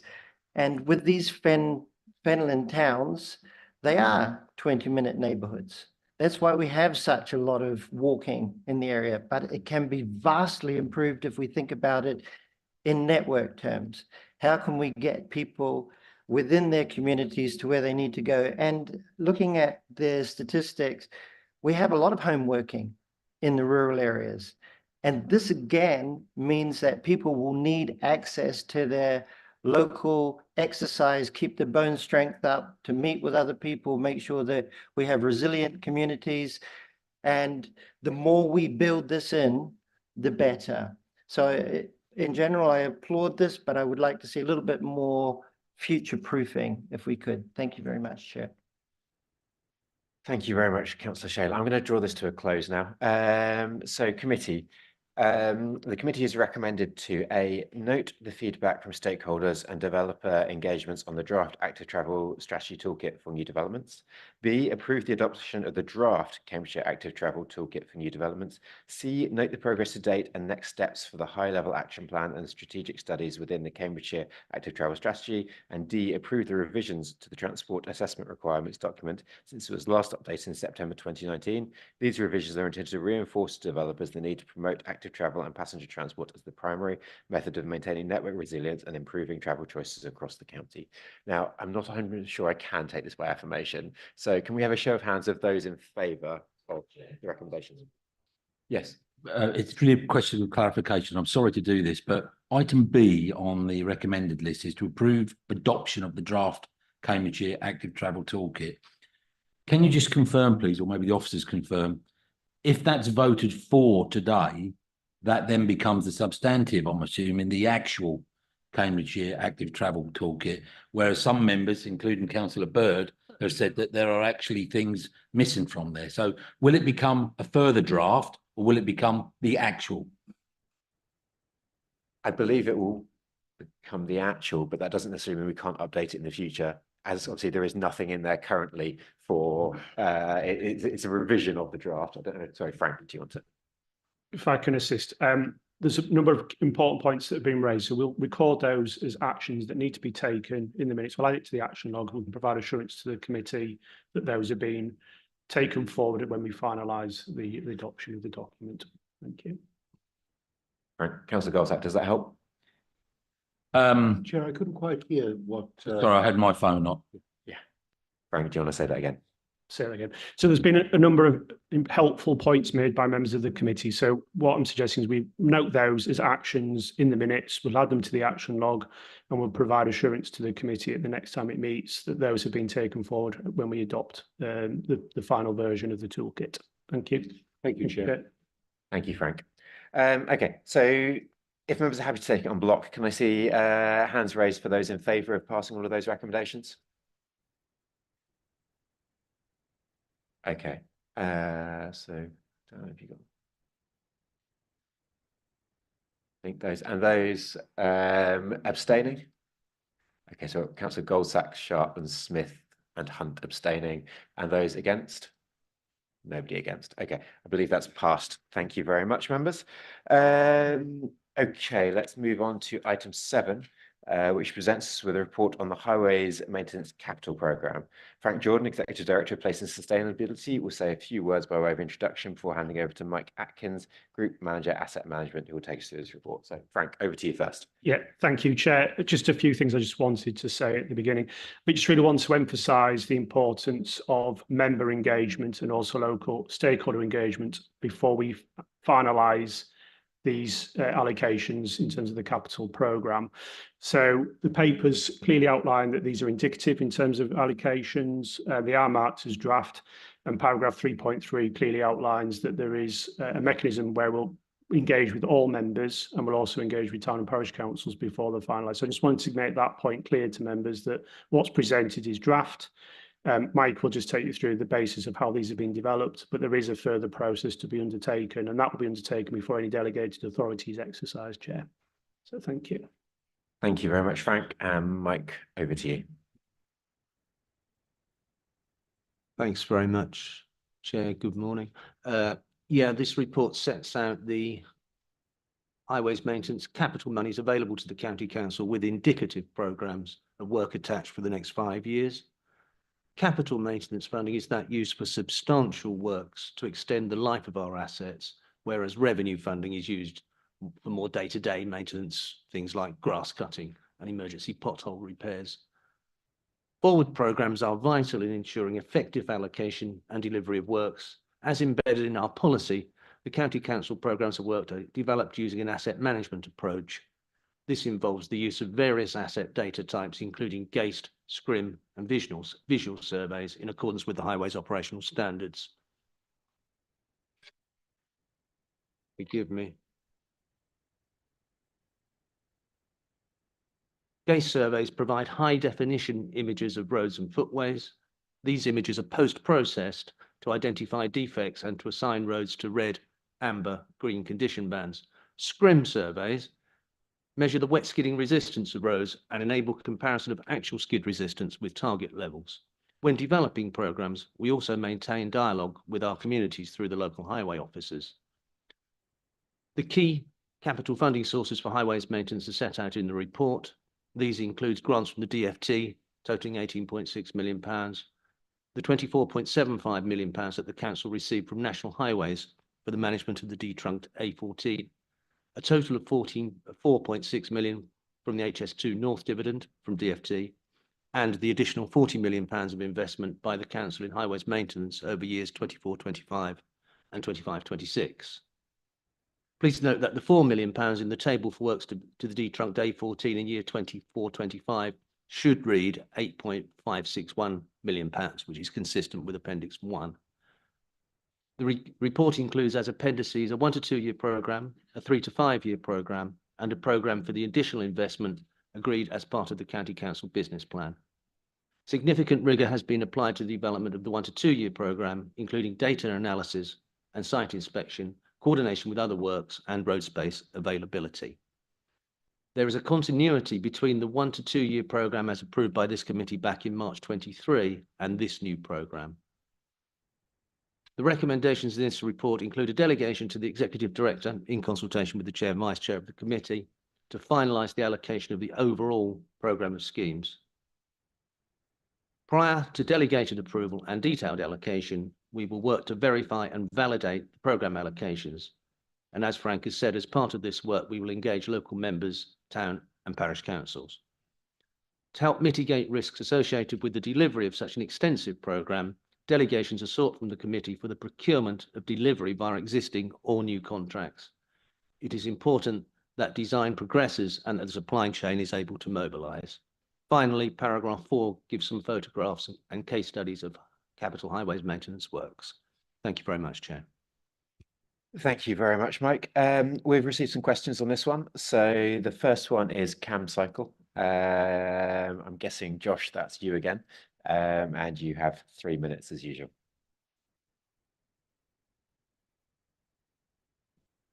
Thank you.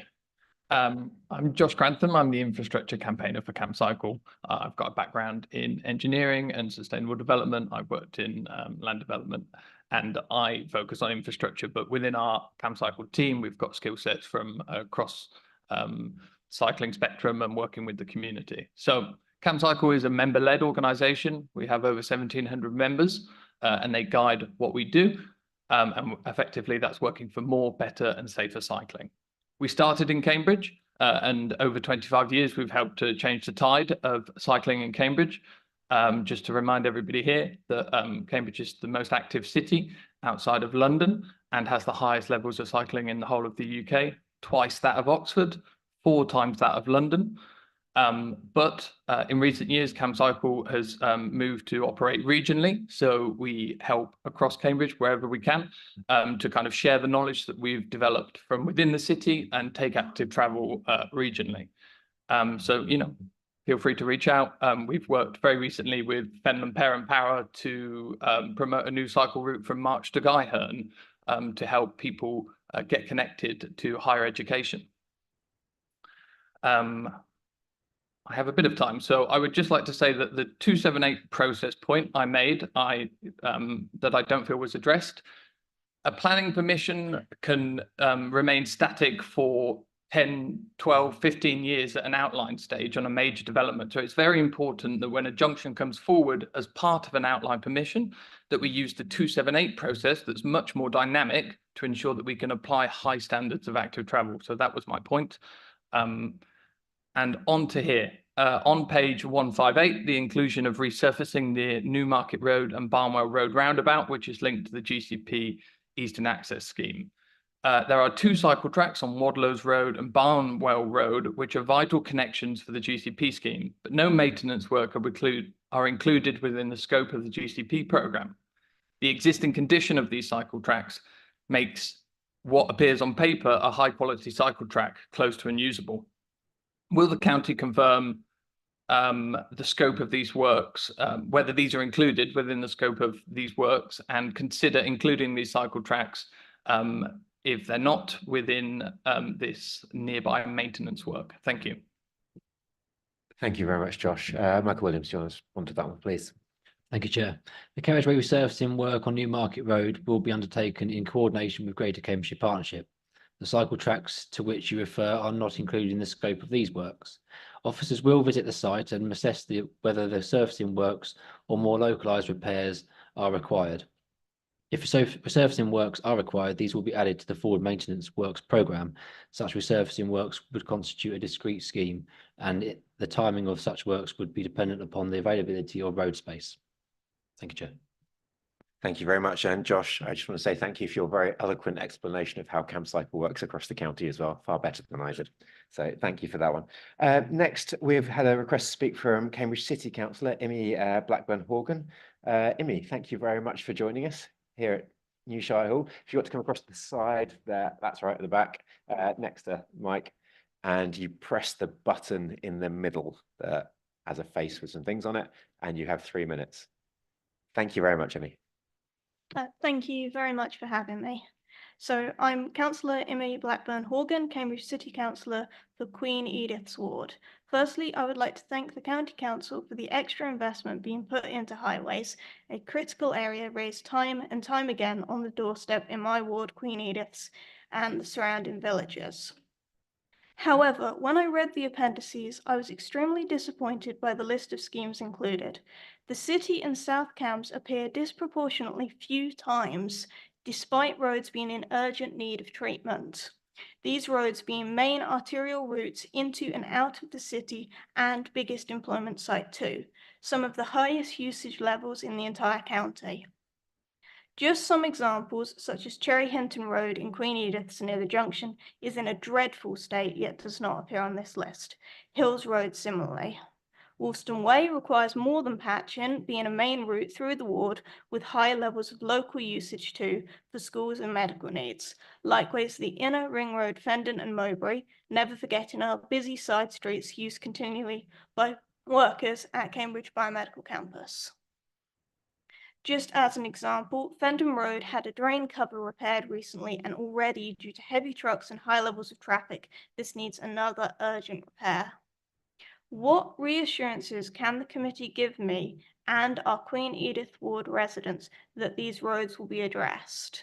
How is usage levels and risk combined alongside condition data to ensure we have the most appropriate roads included and prioritised for repair? Thank you.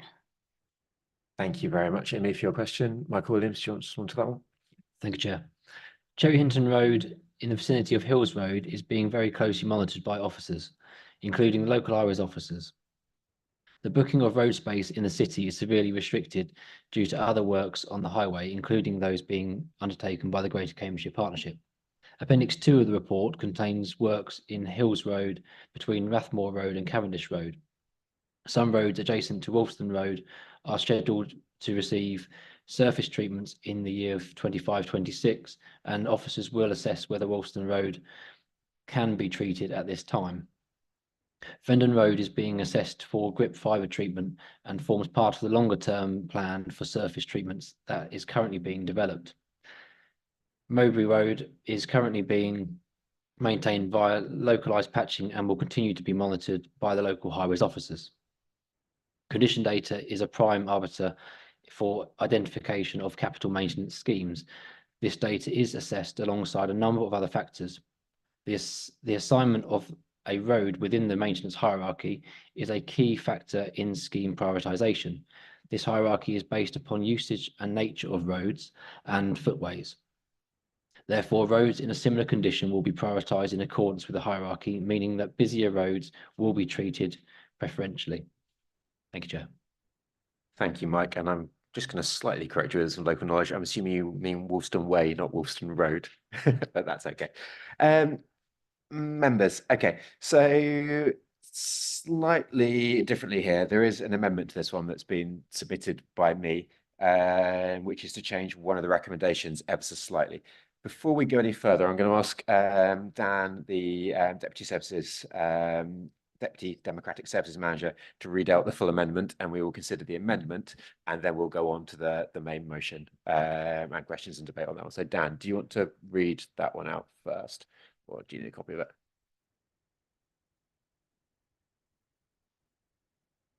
Thank you, Chair. The amendment proposed is to recommendation C, which deletes approve and replaces with note. So if adopted, the revised recommendation for C would be note the indicative programme for the use of the additional £40 million investment made by the Council in highways maintenance as outlined at Appendix 3 rather than approve. Brilliant. Thank you very much. Now, there's going to be a lot to say on this report. I'm pretty sure of it. But before we get into the actual report proper, does anyone want to debate the amendment and say anything about that?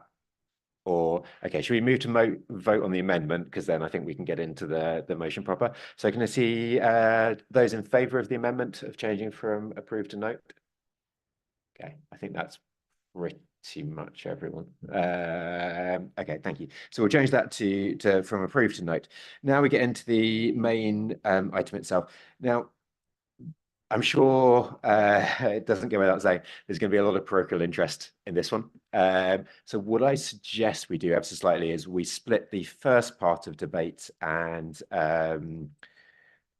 questions to be about the report itself, not the appendixes, which list any actual particular roads. So we can debate the kind of investment itself, the areas that it's being put into, and all of that side of it before we get into the appendixes later on, which is probably the exact roads. So I'm going to open that up there. Does anybody have anything they want to debate or say on the investment itself and the areas in which it's going? Councillor Sharp. I've got, thank you, Chair. I've got one question, and it's really of Mike, and I'm trying to clarify what he said. At Spokes, I raised a comment about the A1307D trunking, where on page 150, we're looking at 4 million and 4 million. That's why I'm trying to clarify what Mike just said. On page 156, it goes to 8561 for 24-25, and then 4 million for 25-26. And then on page 173, it's got 8561 for 24-25, but it goes down to 345,000 for 25-26. So I'm just trying to clarify what the correct figures are. And I know you mentioned it, but I didn't unfortunately catch what you, through you, Chair, I didn't unfortunately catch what you said just now. Mike, you able to answer that one? Yeah, so the 24.75 was originally profiled on a simple 4 million per year basis. In terms of identification of works, more works than that, the 356 million off the top of my head, something like that, in 24-25 have been identified and therefore appear within Appendix 1. The intention would be to work with finance colleagues to ensure that the business plan reflects that profile. The second point, the lower figure is merely the total of the works identified in 25-26 to date, rather than seeking any amendment to the profile of spend. It's just the quantum of works identified at this point. If I can come back, and I probably need, I don't want to get too into the detail. If I could maybe take it outside, take it afterwards, because I'm then slightly confused with page 150 that looks at the spend and the funding. From what, you know, unless I've misinterpreted it from what Mike's just said, there seemed to be a slight disparity. Maybe I can ask, but I'll take that Mike, outside. would you be willing to, have a conversation outside of here, unless it massively changes things? Thank you very much, though. Very important. Councillor Daunton. Thank you. Two questions, if I may, for Mike Atkins. One is, how has the GAST programme influenced what we see in the appendices? How has GAST been used, and how has it influenced the hierarchy and the choice of schemes to be developed? And secondly, where do I look to find funds for white lining? Mike, do you want to answer? Thanks. Thank you very much. GAST data has been used to help prioritise a number of types of scheme, most especially carriageway schemes. The GAST, this might go down to some of the more parochial discussions I anticipate later, in that GAST is part of the objective data that we use. It captures very high definition images of roads and some other assets as the vehicle travels, that they can be streamed together to effectively form videos. That imagery is then post-process to identify defects in roads and to assign roads to condition bands, typically red, amber, green. So that would be a good starting point for the identification of the schemes that we would propose to construct. Obviously, there are then a number of other factors that are used, be it in terms of usage of the road, in terms of the hierarchy that we mentioned a little earlier, numbers of insurance claims, accident statistics, that type of thing, number of public and councillor reports, to then do an overall prioritisation process. So the GAST data is important, but not the sole arbiter.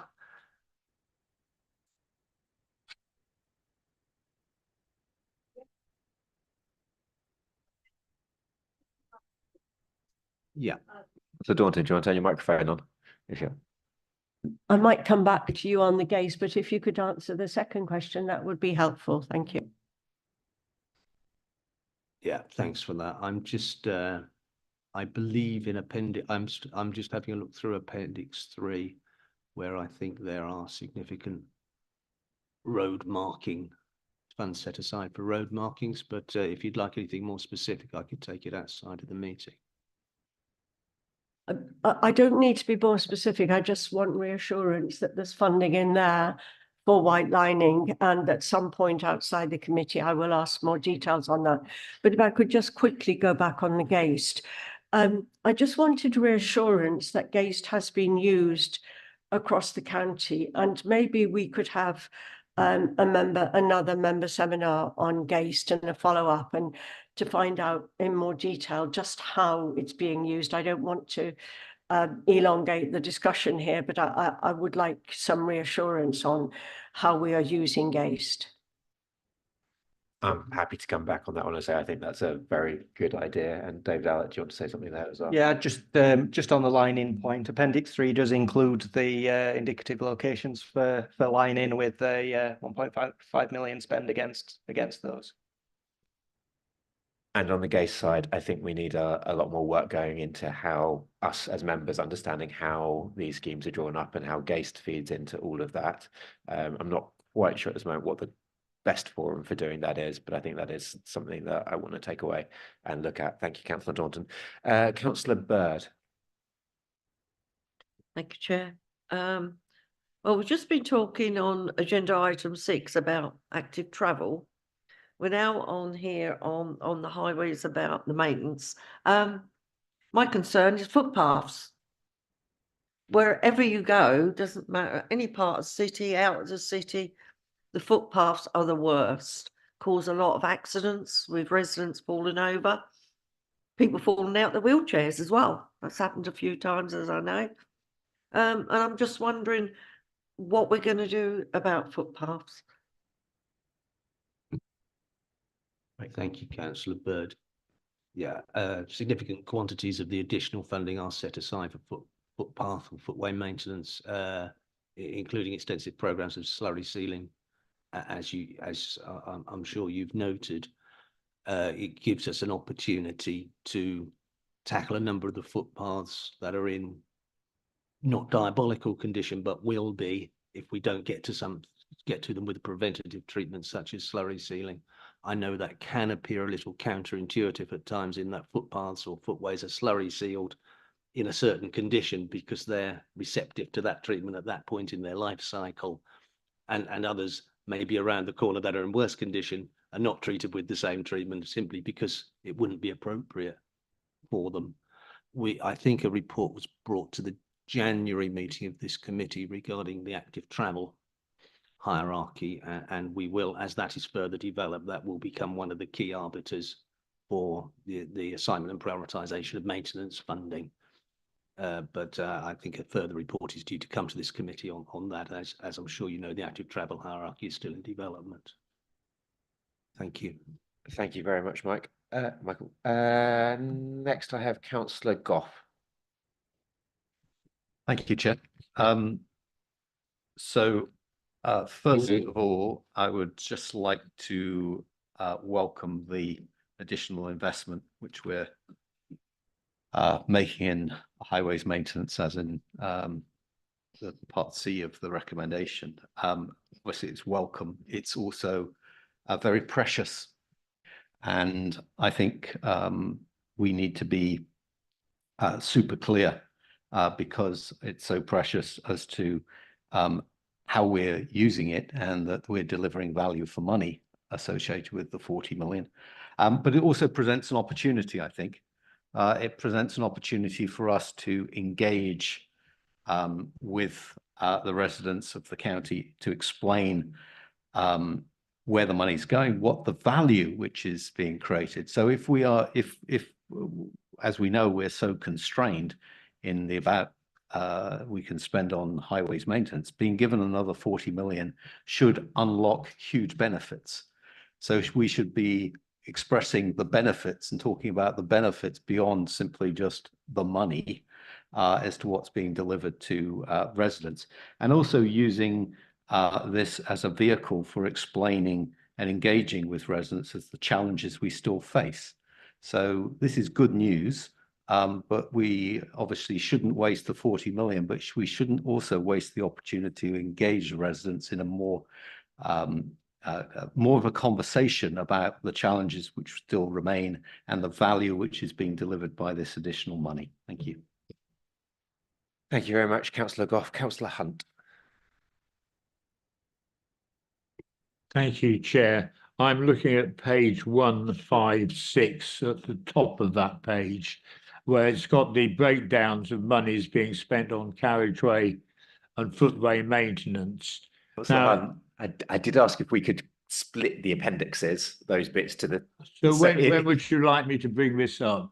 I would like to go through the kind of the general point of putting more money into maintenance and all of those things. Unless is your point about particular schemes, or is it the breakdown of where they go? It's to do with the fact that East Cambs is not just a poor relation here.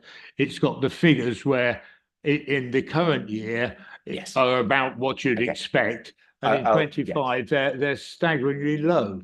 I will take that because I have asked that exact question. I don't know, if, Mike, whether you want to answer the reason why on that one, because there is actually a good reason. Thank you, Chair. Thank you, Councillor Hunt. I think I have had an exchange of emails with another member of the committee on. Yes, of course. I can probably turn my volume up a little as well, if that will help. Apologies. Yeah, I think I have an exchange of emails with a member of the committee on precisely this. I guess probably the 230,000 in 25-26 to which you refer. A scheme was brought forward that should have been constructed in 24-25 and was actually brought forward to 23-24. The value of that scheme off the top of my head was approximately £800,000. Therefore, when one looks at the funding over the 3 years, the funding is comparable to other areas. It's merely that it looks odd because that funding was brought forward to an earlier year. Well, it does look odd, and members of the public do get hold of these agenda, and of course they immediately have a go at their local county councillor, and they think that I'm responsible personally. And I think to do this for a full council, for a committee meeting and not have the explanation, it would have saved a lot of aggro if that what you've just said it was included in this. Thank you very much, Councillor Hunt. I have to admit, I did look at these papers and thought we'd missed a one, and it was only when I got the explanation and looked. I know, it's a chip on my shoulder. I thought, no, they're kicking it down the road again. Yeah. I can assure you that's not the case, and those questions were very much asked. Next, I've got Councillor Goldsack. Sorry, I really apologise because Councillor Hunt unfortunately left his mic on. I couldn't hear your explanation for where the 800,000 had spent, and that's absolutely key. So could I just ask you to repeat that again, please? Sorry. Yeah, I can't remember the details of the scheme off the top of my head. I have provided a written explanation for precisely this apparent anomaly. Would it help, Chair, if I undertook to share it via the appropriate mechanism after this meeting? Councillor Goldsack, can you turn your microphone off as well? Thank you. But yes, I think that would be quite sensible to share that because transparency is always important with these things. Yes, so that would be good. Councillor King. Excuse me. Thank you, Chair. Yes, this is a question about whether we can do more to improve the quality of our highway repairs.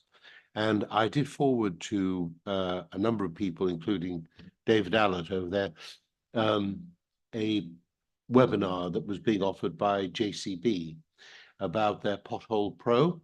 And I attended that and I was very impressed. And certainly the reports from other councils seem to be very positive. So they are offering a free trial or free demonstration.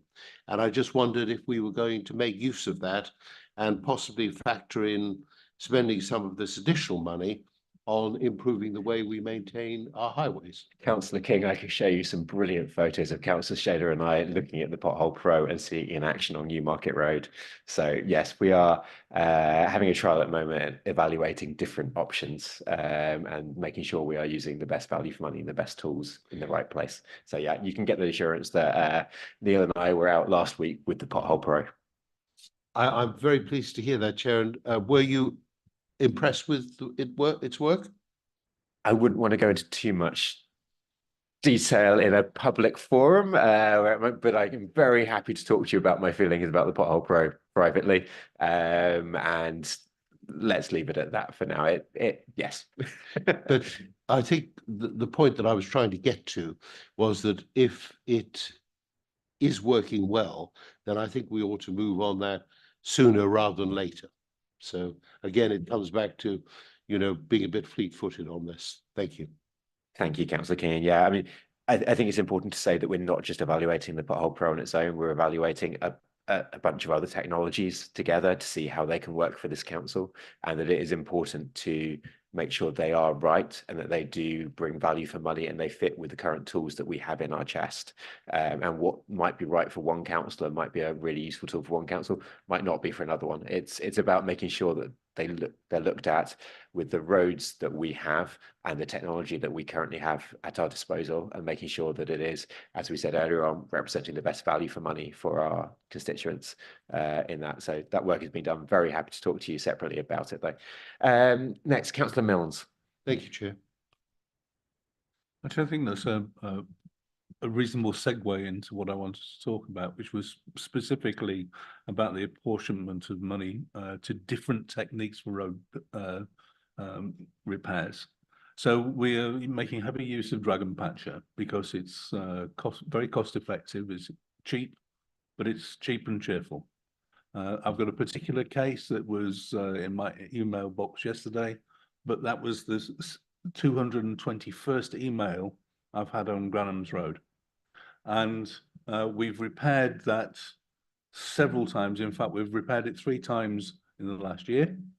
And the material that the Dragon Patch puts in its potholes is quickly removed, sadly often into drainage gullies adjacent to where the work has been done. And then we have to go back and do it again.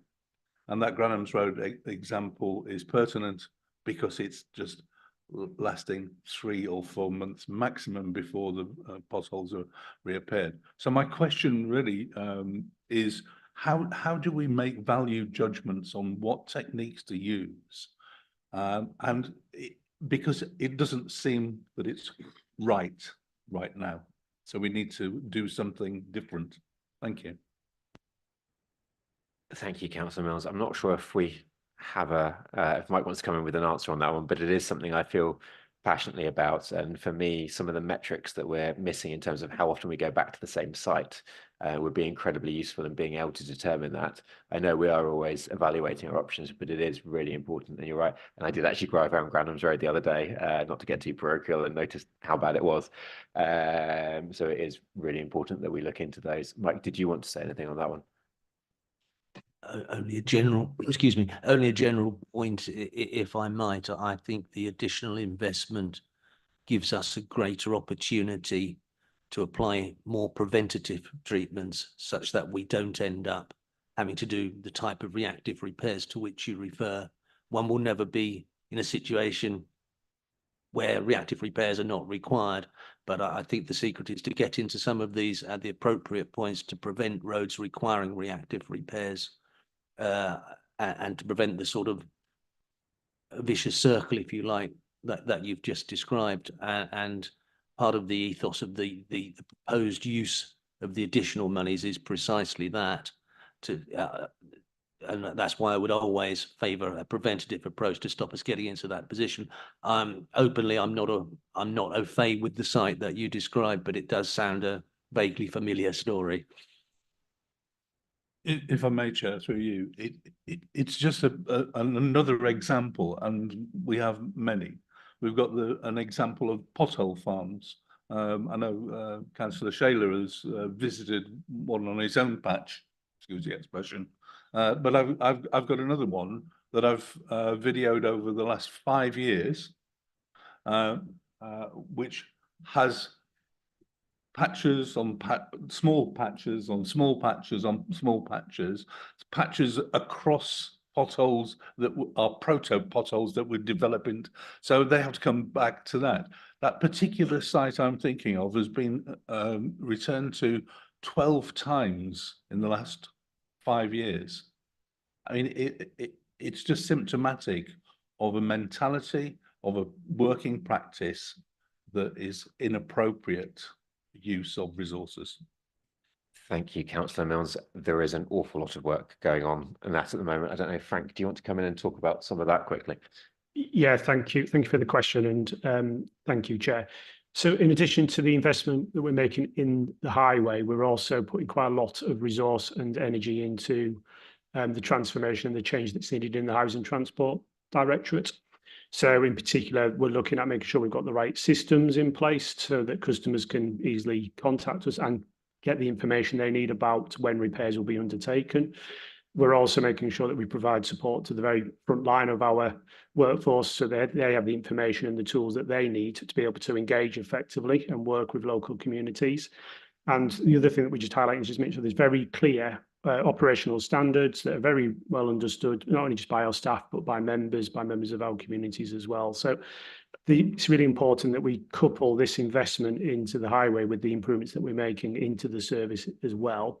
And I think to just give assurance to members that we're very live to that importance to make sure we get the systems right, we get the culture right, and we get the resource allocations absolutely right in terms of where they most need to be, which is at the front line of the service. So that's just some headlines there, Chair. Thank you. Thank you very much. And just also for Councillor Milnes, I believe the Change Programme currently has about 55 different projects looking into all of these things to make sure we are most efficient and that we're doing things right, because we all know the challenges that the service has faced with that. Should we move on to Councillor Dupre? Thank you, Chair. Firstly, I just wanted to come back to the East Cams discussion. I have now turned up the emailed response I received from the officer because I did take the simple expedient of actually emailing him to ask what was going on. And what did happen was that a 2-year project on the A1101 at Bates Drove actually was able to be completed within the 1 year, which meant that the 800,000 that was allocated for East Cams for the second year was no longer needed to be allocated because it was spent in the 1 year rather than having to be split into 2 parts. So we got our money's worth out of Bates Drove in 1 year, not 2. So far from kicking it down the road, we actually did it quickly. And I'm sure that Councillor Hunt will also join me in being very celebratory of the fact that a scheme at Chain Causeway in Sutton, which I was discussing with Councillor Coots this morning about the condition of that because we both drove down it on our way here, is also scheduled for 2024-25, but isn't included in the total here because it's money coming from the DFT additional transport funding. So we are very much spending money in East Cambridgeshire on our roads, and I'm sure members would want to know that. And talking of spending money, I do think I just want to say how very pleased I am to see this very significant additional investment going into highways to address the dreadful state in which these roads were left to us. It is a huge investment, one of the biggest for many years, and I'm very pleased indeed to see suggestions, which we are noting, albeit not approving at this stage, for spending that money on getting some of our roads into a better state. Thank you very much, Councillor Dupre. And yes, I'm sure bringing things forwards and delivering them more quickly is all in our interest. Councillor Sharp. Very quickly, I was going to wait for the appendices, but I must come back to Councillor Milne's point. Totally agree with him. I had 2 parish councils last night and a resident last week who were all similar, where work had been done and within a few weeks it disintegrated. So that seems to be what makes residents, I don't know how other members feel, more fed up because they see their money going into the hole, if you pardon the pun, twice. And that's really hopefully something we can get. I understand that there's issues with it, but it's something I think would certainly make a lot of my residents more happy if it's done once and it's done well. But thank you. Thank you very much, Councillor Sharp. Councillor Shayler. Thank you very much, Chair. And just to follow on, we always have to point out the difference between the temporary repairs and you know, the more long-term. And we've had very wet conditions, so a lot more temporaries have gone in than we would like. And sometimes they come straight back out again. And that is a problem. But I want to reassure members and the public that we are data and needs led, and we want a fair and transparent criteria, prioritizing of the criteria, and obviously that avoids any kind of political wrangling or areas, as fair and as transparent as it can be. It makes a difference. While we have to recognize also that you can't get a pothole without a pre-existing fault, and they take a long time to set up. We have had decades of neglect, I'm sorry, we have to say, and we are reaping the negative rewards of that. There are problems with ramping up as well, which is what we are trying to do now, bringing in more investment. We obviously need to keep the network running. We need viable detours. And in some areas where we have enormous amount of road works due to utilities and other entities outside of our control, this sometimes looks unfair, but we really do need to keep the network running. So that this adds another spanner in the works, if you like, where you have similar or competing works that need to be done. We will, of course, try to be fair with it. I just wanted to make that statement. Thank you, Chair. Thank you very much, Neil. Before we move on to the appendixes, I just want to say myself as well how grateful I am about this investment. The fact that the joint administration and this administration is able to do this at times when other councils are essentially going bust is testament to our officers and the work that they've put in, and this administration being able to actually be so careful with the way that we're funding things and being able to do this. It is brilliant to be able to add this amount of money. It is never enough.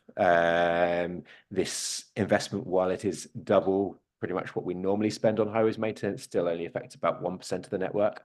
So it is never going to be enough to do everything and to reverse the decades of decline that we've had that Councillor Shayler spoke so eloquently about. But I really do believe this level of investment will help make a marked difference, and for the first time in a long time, get us out of managed decline and actually be able to, you know, keep our roads still and hopefully going in a positive direction. So I think this is really brilliant that we're able to do this. It's still, for those, you know, that aren't in highways, it still boggles my brain that National Highways has about 33 times as much funding to spend on their major roads as we do per kilometre, and it's no wonder that local government is so struggling with the state of their roads due to that kind of starvation of funding that we've had across the piece. And while Cambridgeshire's roads are not in the state I would like them to be, I am also very proud of the fact of how our officers have managed to make sure that they are in a better state than they could be, and in a better state than some of our neighbours. So thank you to all the work on that one, and I really hope that this funding will be positively received, be delivered in a really good value for money way, and will start to make a real difference for our residents. Now, I'm aware of time, that we've gone on really quite long and everyone's wanted to speak. Let's quickly cover the appendixes on this, if people want to talk on those. I will ask that people probably stay away from parochial issues. If you want to bring up an issue in somebody else's area, I would much rather you did that than in your own area, because there are obviously members that aren't in this committee, and I don't want it to be seen that members in this committee are able to sway things for their particular areas. The appendixes that we have in front of us here, particularly for the additional investment, are very much a draft, and we do need to make sure that we are looking at those and making sure that they are the right places to be spending the money. But if anybody has anything they want to say on the appendixes, I'm going to look to you, Councillor Sharp, because I know you were keen on appendices. So over to you. Thank you, Chair. So we're taking everything on Appendix 1, 2, and 3. Yeah, okay, fine. The only comment I've got on Appendix 1, and I think we've touched on it, and I'm not being parochial here, but it would be useful certainly from my point of view to see, because we all know we've all got roads in our area, or even not in our area, but we know about them, that aren't on this list, and it's partly touching on what the Cambridge City Councillor mentioned, is how we, and it must be a difficult job, I understand that, how we actually end up with that list and how we strike out. It'd be useful, again, outside, from my point of view, outside the committee, to take it up maybe with David. So that's the first general point. The second one is on page 190. So I've moved on from Appendix 1. I'm now on Appendix 3. God. Soil affected roads. We've got the 5 million there, which obviously is not allocated specifically to any. I'm just scrolling down to get to the page. It's not against any particular project, but there are obviously a list of roads that are listed there, of which there are 9. I think there were 25 roads identified as the worst. Again, maybe it's outside this, but and there's colleagues who have got some of these roads more within their patches, like Councillor Goldsack and Councillor King. I just wonder again how we are prioritising getting those, because I believe we're looking at spending 2 million in 24-25 and 3 million in 25-26. So that will be my second question, because I think, as we all know, that there's a lot of road safety issues, I think, around the Fenland roads. And the final point, and it's partly touching upon Councillor Daunton's point about white lining, and Mike Atkins' answer is that it mentions road marking, and the 1.5 million on page 191 mentions road markings and signage improvements for network safety. So I'm presuming that comes under the capital, where, and again, I'm sure we've all got this, road signage is pretty poor. It's, you know, the white lines are worn away. That would come through the revenue maintenance programme, I would believe. I'm looking at David from that point of view, or Mike. I don't through you, Chair. Sorry, that would be my other question. Okay. So I think in this paper here, we're looking at actual, these are new junctions or improvements, whereas the normal maintenance white line would come through revenue. Oh, just before we come on to that point, I think the first point you made is quite important to all of us, and I've spoken to other members of the committee about this, that we as British people are very good at queuing, but we want to know that the queue is fair and that we're all in line and nobody's jumping the queue, right? And we've done a lot of work on our LHI process to make sure that people know that, you know, there isn't enough money, but it feels fair and there's a red line and we all know the criteria that go into that. Whereas at times with highways maintenance, it doesn't quite feel the same way. So we need to get to that point so that people feel that it is fair and equitable and they can understand how we've made the decisions that we have made. So that is a bit that I do want to get to. On the white lining capital versus revenue, I'll let Mike, do you want to come in on capital versus revenue of white lining, or do you want to take that one away? Capital improvements to signage, etc., new signs, we would capitalise as is set out in the report.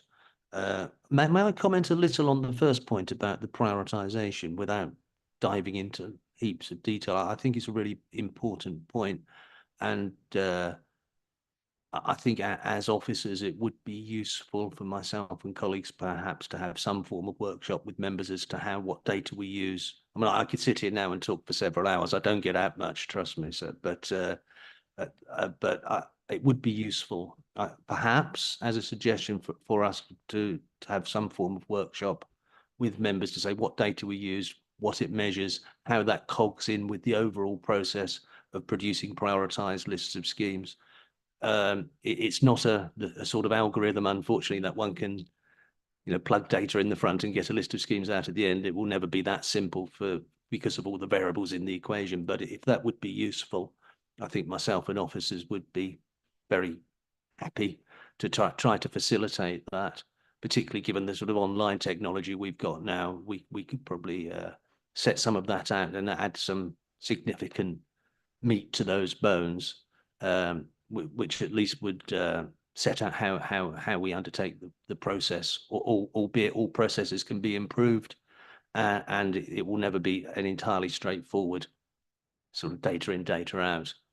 But if that would be helpful, I'm very happy to take that away, Mike. I think that's a good idea. I think anything we can do to improve the transparency for both members and even members of the public, so that they understand this, the better. So very happy to take that away. I think going back to the, forgive me, Chair, if I may, going back to the lines and signs, new signs, we would probably capitalise reactive lining works that, say, our safety inspectors might pick up if there were missing or faint mandatory lines, would certainly be revenue funded. What we're talking about here is a concerted programme of improvements of lines, which will make a very visible difference to the network and enhance safety. Thank you very much. Thank you, Mike. Councillor King. Thank you, Chair. And yes, I think the issue of white lines is a really important one. And I would also welcome the suggestion of the workshop. So thank you for that. I have a question about page 165, maintaining the rights of way network. And basically, it's a plea for a bit more information, because all it just says is various under road number, various under parish town, and various under rights of way. So I think that a little bit more information about which ones are being considered and how they're going to be decided upon would be very useful, because again, I do get quite a lot of complaints about poor maintenance of rights of way. So if perhaps you could have a look at that, Michael, I'd be most grateful. Thank you. Thank you, Councillor King. I'm sure we can take that one away to look at the more detail of that and filling it in. Councillor Goff. Thank you, Chair. So I just would like to welcome Mr. Jordan's comment about the next stage of this process and engagement with members and parishes. But I'd just like to take a moment to explain why I think that's important, and in doing so, sort of why current sort of appendices don't really work. Because, you know, the additional money is good, which is being allocated, but I think we are missing a trick here, as I alluded to before, in terms of how we engage with our residents and the parishes to build confidence in the value for money associated with this additional money, and also explain and build understanding of the challenges we face.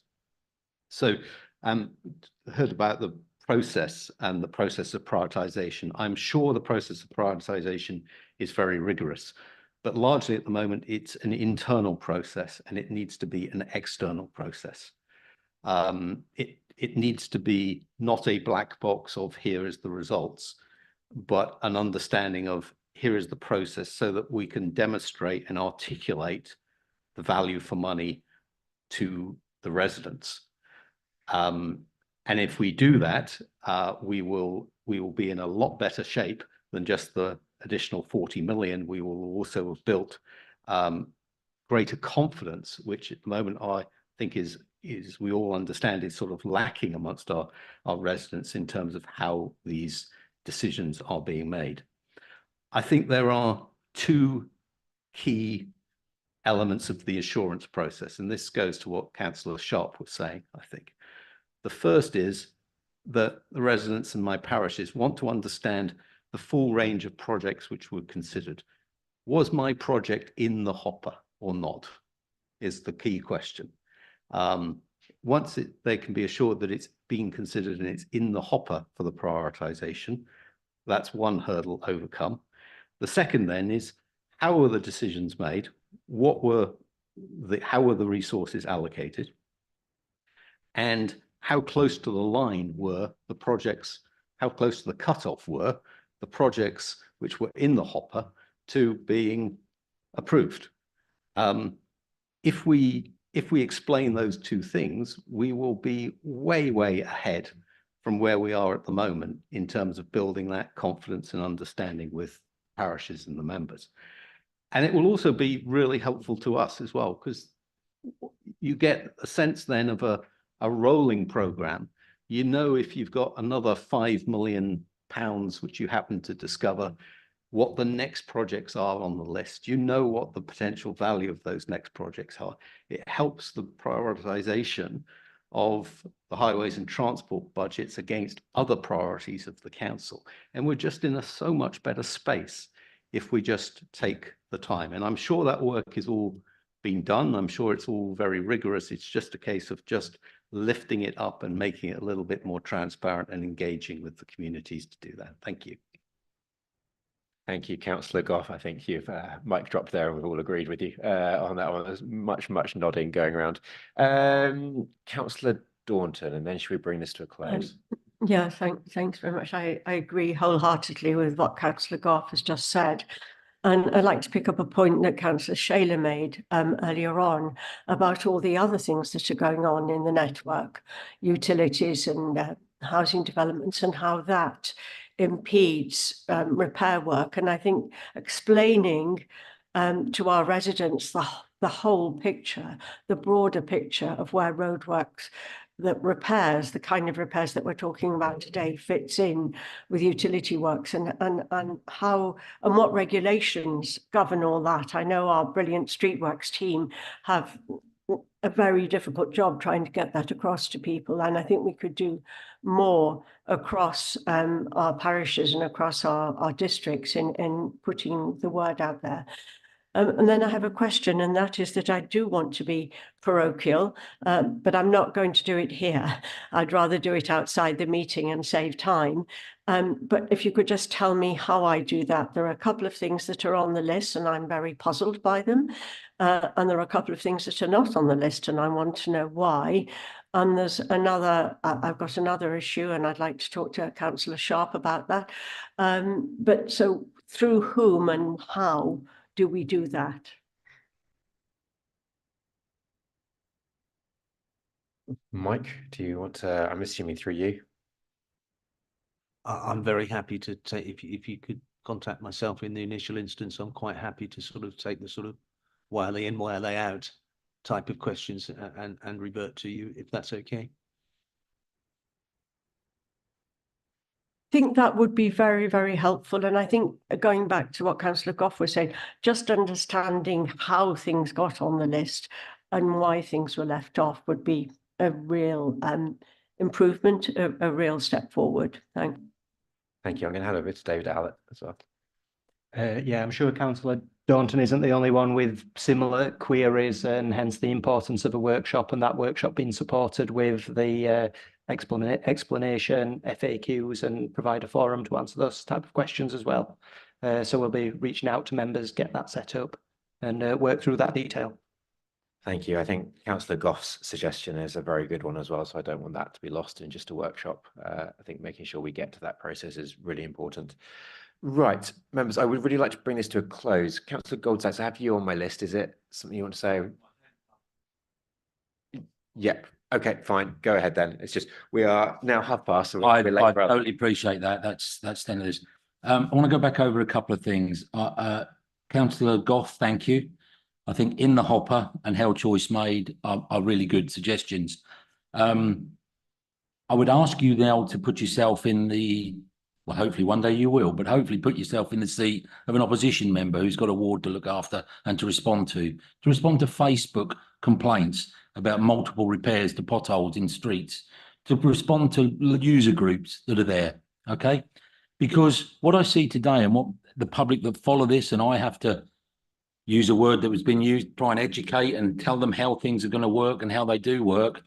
There is not a mention of my ward in here other than a repair on soil damage roads. Not to mention, nothing in the next 2 years. Okay, I've had the director out to my ward to see it. I have had speeches. I have had constant contact. I have an LHO situation at the moment, which is not for this forum. Okay, the people in my ward and surrounding area are being failed at this moment in time. You know, I had to call the director of highways last week, not Frank, it was David, on a flooding issue because I followed the protocol and it didn't get answered.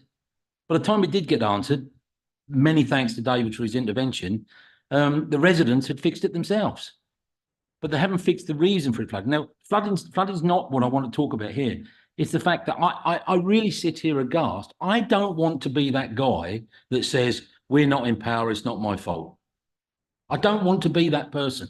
I want to be able to put up a reasoned argument to why the ward of Soham and the ward of Isleham, which is my ward, right, hasn't got a single point on here when I have got written evidence that's been shared with highways officers of pedestrians that won't go out for fear of tripping on broken pavements, not in the slurry seal.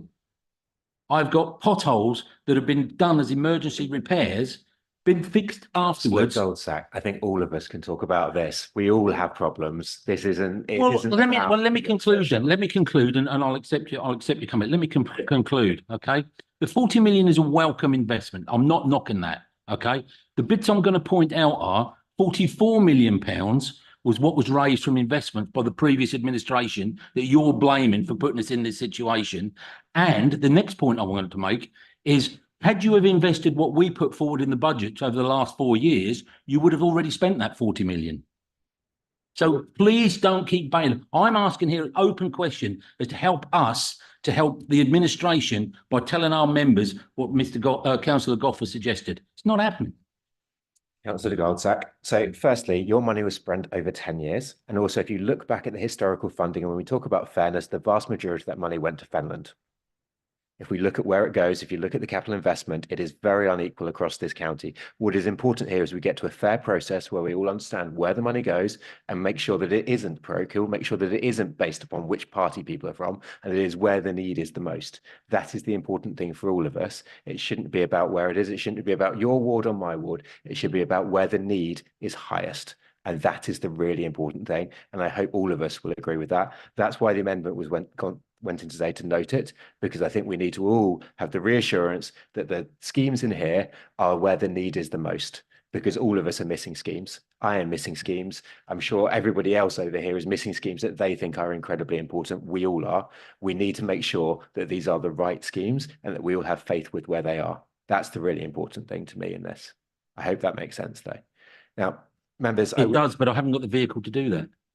Yes, you do. The same vehicle as all of us do. Which is what? To be able to message, to be able to talk, to be able to have the workshop that's going to helpfully explain. The workshop's a welcome addition, but I can't interrupt Frank or David more than I do already to ask for intervention and help.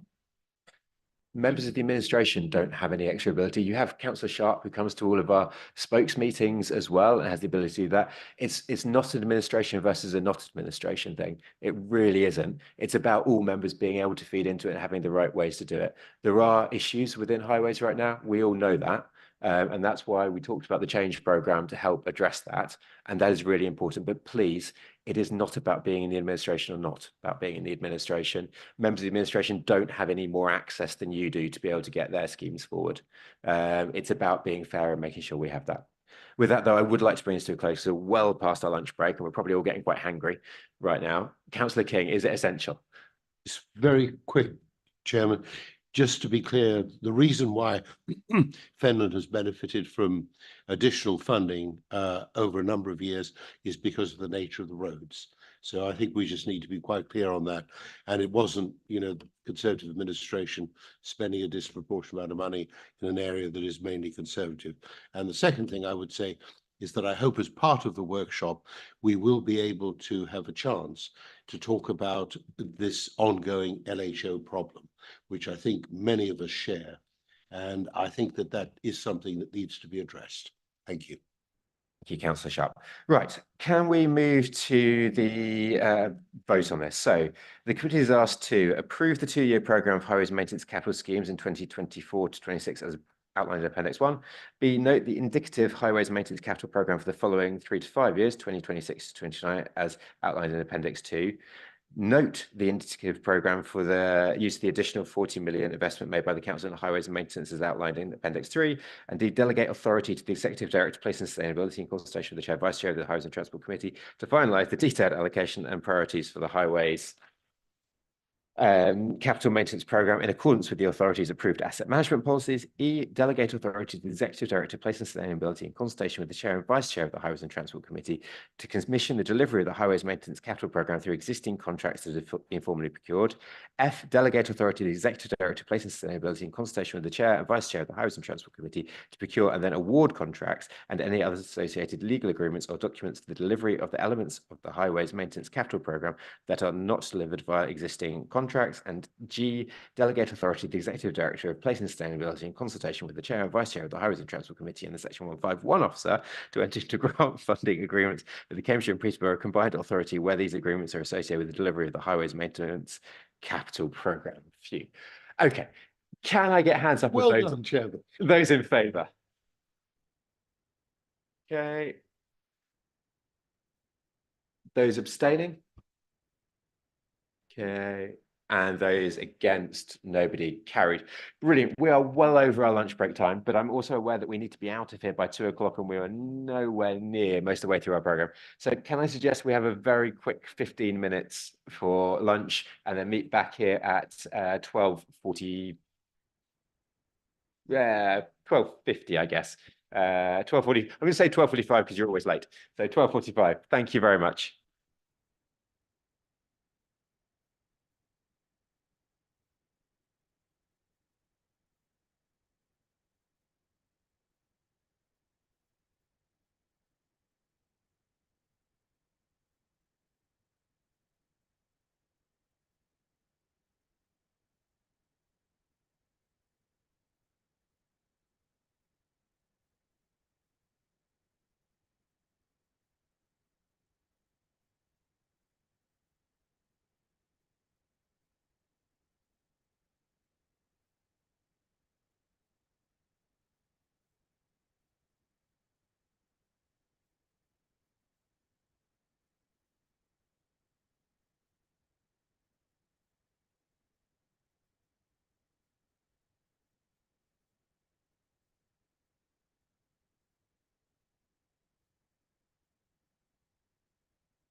Let's get started again, everyone, and apologies for eating my breakfast and lunch at the same time.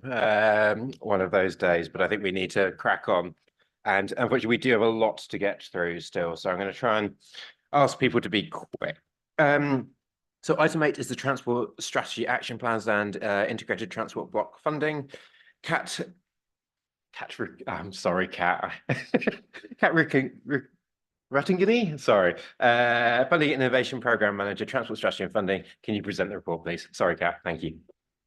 Okay, I'll actually let Chris start with the paper, please, and I'll come in a bit later. Thank you, Chris. Thank you, Kat. Afternoon, committee. The paper in front of you covers two main areas, the transport strategy action plans for Fenland and Huntingdonshire, which I'll be talking to, which are recommended for approval, and also the approval of the proposed allocations for the 24-25 financial year from the integrated transport block, which Kat will be covering. The transport strategies for Fenland and Huntingdonshire were adopted by this committee in March 2023, and they align fully with the Council's strategic framework and the Combined Authorities Local Transport and Connectivity Plan, and they provide the strategy basis for the Council's transport policies in each district. The action plans which fall under each strategy provide a route into the Council's existing capital programmes, such as the 20-mile-an-hour programme, the safety programme, and others as set out in the report. They will be updated annually to consider the following things, including completed actions, studies or schemes where we moved to the delivered section of the action plan. Schemes that have been reviewed and identified for removal since the last version will be moved, and new studies or schemes coming in from consultation or changes to direction will be drawn in as well.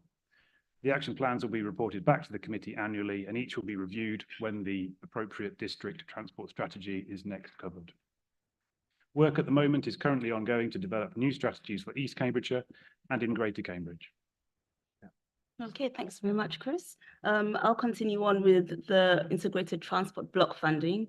This is funding that is passported to the County Council via the Combined Authority each year. The ITB funds various programs as shown in the paper, and I'll speak a bit more about two of the programs. The first being DTSA, or Delivering Transport Strategy Aims. This is a program that funds local schemes which are deliverable within a year or two time frame. And this year, some funds have been recuperated from previous allocations. So we therefore have a total of 1.86 million for the coming financial year.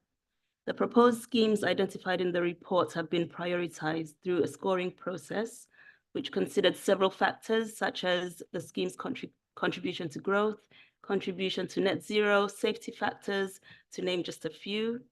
And in addition, some DTSA awarded schemes have recently received funding from the Active Travel Tranche 4 grant, and this amounted to £910,000. Approval is therefore sought to enter into a grant funding agreement with the Combined Authority regarding these funds. And lastly, I'd like to highlight the Road Safety Programme, which is also part funded by the Integrated Transport Block. The report provides an update on work undertaken in the current financial year, as well as an update on progress on the current cluster sites list. Finally, the report provides the proposed allocation of funds for the coming financial year, and that includes allocations towards IRAP, the International Road Assessment Programme technology, towards the Paddock Road scheme dependent on investigations, as well as funding towards other works that will be identified through regular investigation undertaken by the road safety team and their partners. Thank you. Thank you very much, Kat. We've received two requests to speak on this item. Firstly, we have Sarah Hughes, who I believe is from the Cambridge. No, who is it? Anyway, Sarah, I'm going to let you introduce yourself and who you're talking on behalf of today. So you're on Zoom. Over to you. Thank you. Thank you. I'm asking my question on behalf of the Cambridgeshire Sustainable Travel Alliance. We're an alliance of 31 organisations, both local and national, active in the areas of transport, environment and health. My question is as follows. The papers for December's Highways and Transport Committee meeting set out that the County Council will work on a new Greater Cambridge Transport Strategy to supersede the adopted transport strategy for Cambridge and South Cambridgeshire. Within its city access programme, the work stream to reduce congestion and improve sustainable transport journeys, the Greater Cambridge Partnership has been working on a new road network hierarchy for Cambridge. Cambridgeshire Sustainable Travel Alliance supports this work. It's a major opportunity to create priority routes for buses so they don't get stuck in traffic, and put in place a network of local streets where it is safe and easy to walk, wheel and cycle. We're therefore extremely disappointed to see that despite a consultation showing majority support, the papers for the forthcoming GCP committee meeting recommend no further development of this project by the GCP. GCP officers instead recommend that any revised proposals for a revised road network hierarchy, and there is no guarantee that there will be any, will be developed through the Greater Cambridge Transport Strategy and led by the County Council. This is despite Joint Assembly members wanting to remain actively involved in this work and be given the opportunity to input to the same extent it would if the work had been progressed by the GCP. And I'm quoting there from the agenda pack for this week's forthcoming GCP Executive Board meeting, and the GCP having a vastly larger budget for such projects than the County Council. So I come to my question, will any of the £345,000 allocated in 24 to 25 to strategy development and integrated transport schemes to support the development of local transport policies, strategies and action plans, and to prioritise local integrated transport schemes, will any of that 345k be spent on drawing up the Greater Cambridge Transport Strategy, including further consideration of a new road network hierarchy for Cambridge, and when will the Greater Cambridge Transport Strategy be completed? Thank you very much. Michael Williams, can I hand over to you for a reply? Thank you, Chair. Preparatory works have been ongoing on the Greater Cambridgeshire Transport Strategy, and technical work has been ongoing for some time, aligned with work by Cambridgeshire City Council and South Cambridgeshire District Council on initial development stages of the emerging Greater Cambridgeshire Local Plan. That alignment will be maintained through the development of new strategy, as was the case with the current local plans and transport strategy for Cambridge and Cambridge South, which were developed and consulted on together. The timescales for the new local plans have not yet been finalised. Funding for the transport strategy development work will be from a range of sources. It is anticipated that the Greater Cambridgeshire Partnership will remain involved in the detail of this work. There is a significant evidence base that has been developed as part of the work on city access and making connections, and on other elements of the City Deal programme being delivered by Greater Cambridgeshire Partnership.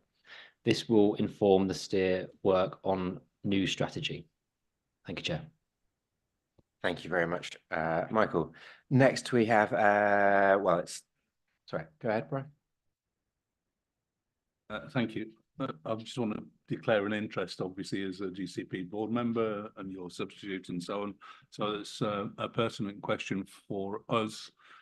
Just one issue, if you could refer to Greater Cambridge Partnership rather than Greater Cambridgeshire Partnership and the Greater Cambridge Planning Service, that would help, because there's some confusion arising out of that. And I'm very interested in the question.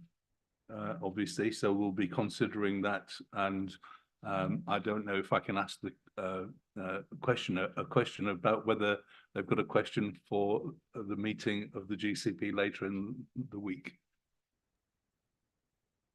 Thank you. Thank you. If I'm allowed to respond to that, yes, we have submitted a question to the GCP Executive Board meeting later in the week. Brilliant.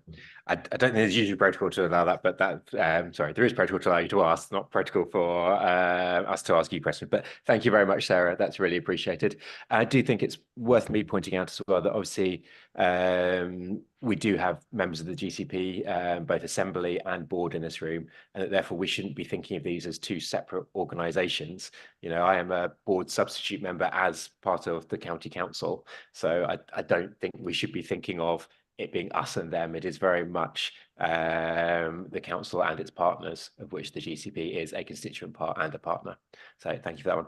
Next question I have, though, is, it says from Miss Anna Williams, but I'm assuming, Josh, that's over to you again to ask on behalf of CamCycle.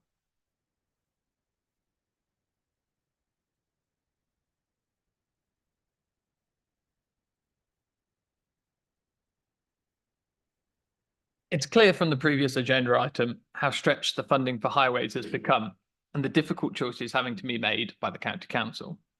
In this agenda item, the allocation for strategy development and integrated transport schemes is 345,000, which in terms of the remit of the authority and the number of schemes is frankly a very small amount. This lack of funding is again spelled out in the pavement parking agenda, which states that there are currently no County Council funds available to trial a simple scheme covering a small area of Cambridge City. Therefore, based on the above, it is unclear why the county, in its present position, would suggest that they should lead on the network hierarchy for Cambridge City when the GCP is set up to fund such a scheme. And the county is, of course, one of the 3 constituent authorities. So, why does the County Council believe really believe it's in the best position, both politically and financially, to take on this work? Thank you very much, Josh. Michael, do you want to answer that one? Thank you, Chair. Funding for the Greater Cambridge Transport Strategy development work will be from a range of sources. It is anticipated that the GCP will remain involved in the detail of this work. There is a significant evidence base that has been developed as part of the work on city access and making connections, and on other elements of the City Deal programme being delivered by GCP. This will inform the steer work on new strategy by County Council with the City District, GCP and Combined Authority. Thank you, Chair. Thank you very much, Michael.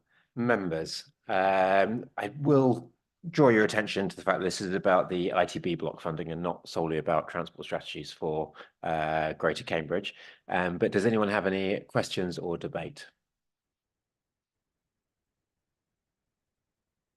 Councillor King. Thank you, Chair.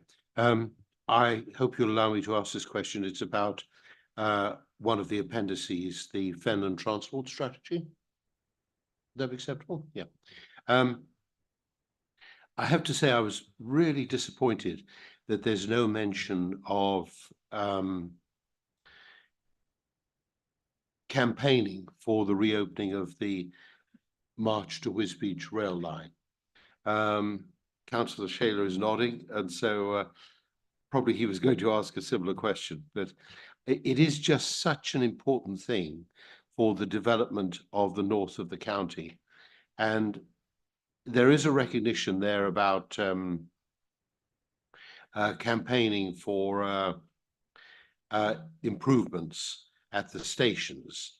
And what I would just like to see is, instead of it saying lobby for rail service improvements at Fenland stations, would be just lobby for rail service improvements at the Fenland stations, frequency and hours of operation, and the reopening of the March to Wisbech rail line.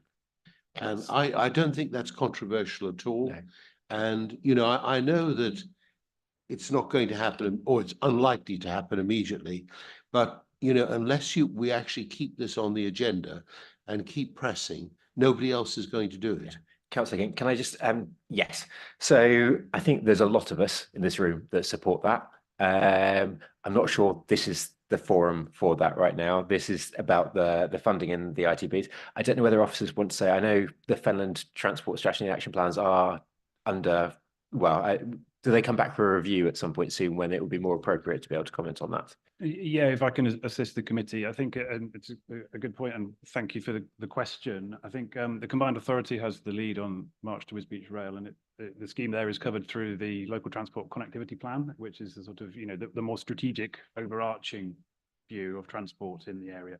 The Fenland piece puts more detail on that, and in terms of its coverage, it sort of covers the broad aspirations to improve rail and accessibility, and particularly connectivity in that region.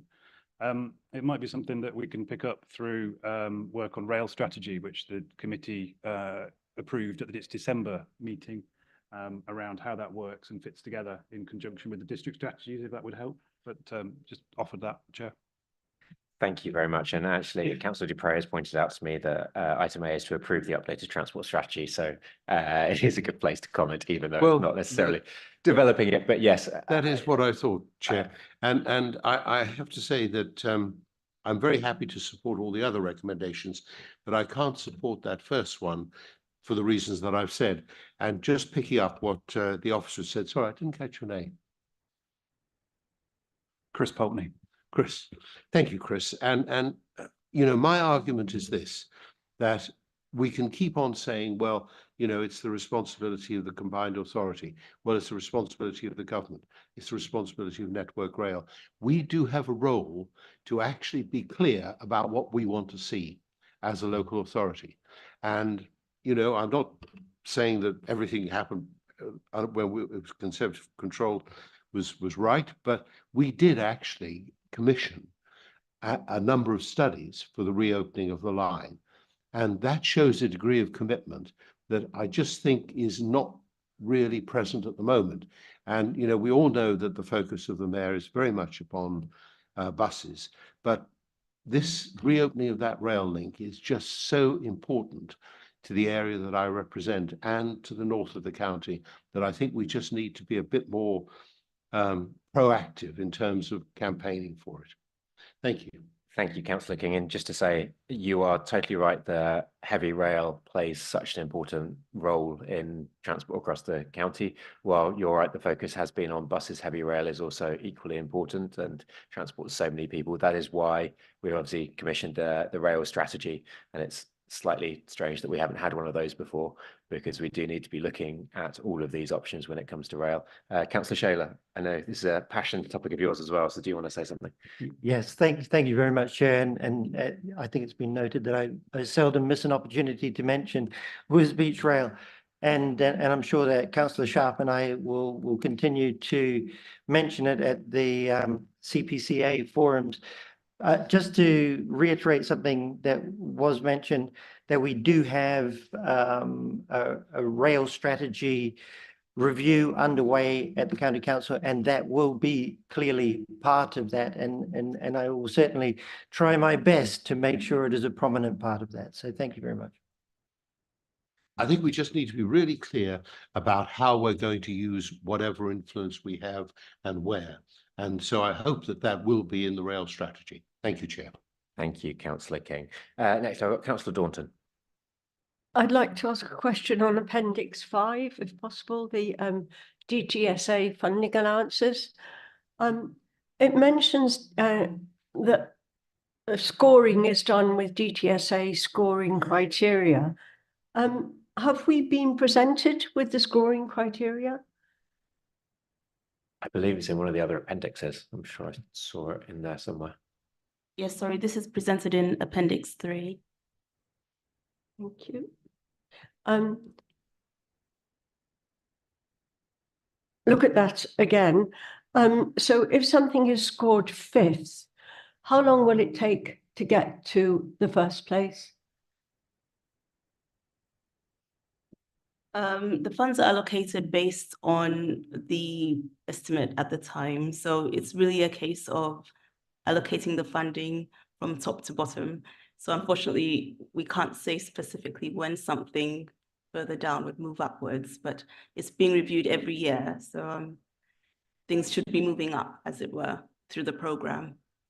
I'm sorry, I can't give a very specific time frame. Thank you. And actually, there's a point I wanted to make, so now's probably a good time to do it about that. Oh, Claire, can you? Oh, sorry, Jeremy, do you want to? Daunton, do you want to turn your microphone off? Sorry. Thanks.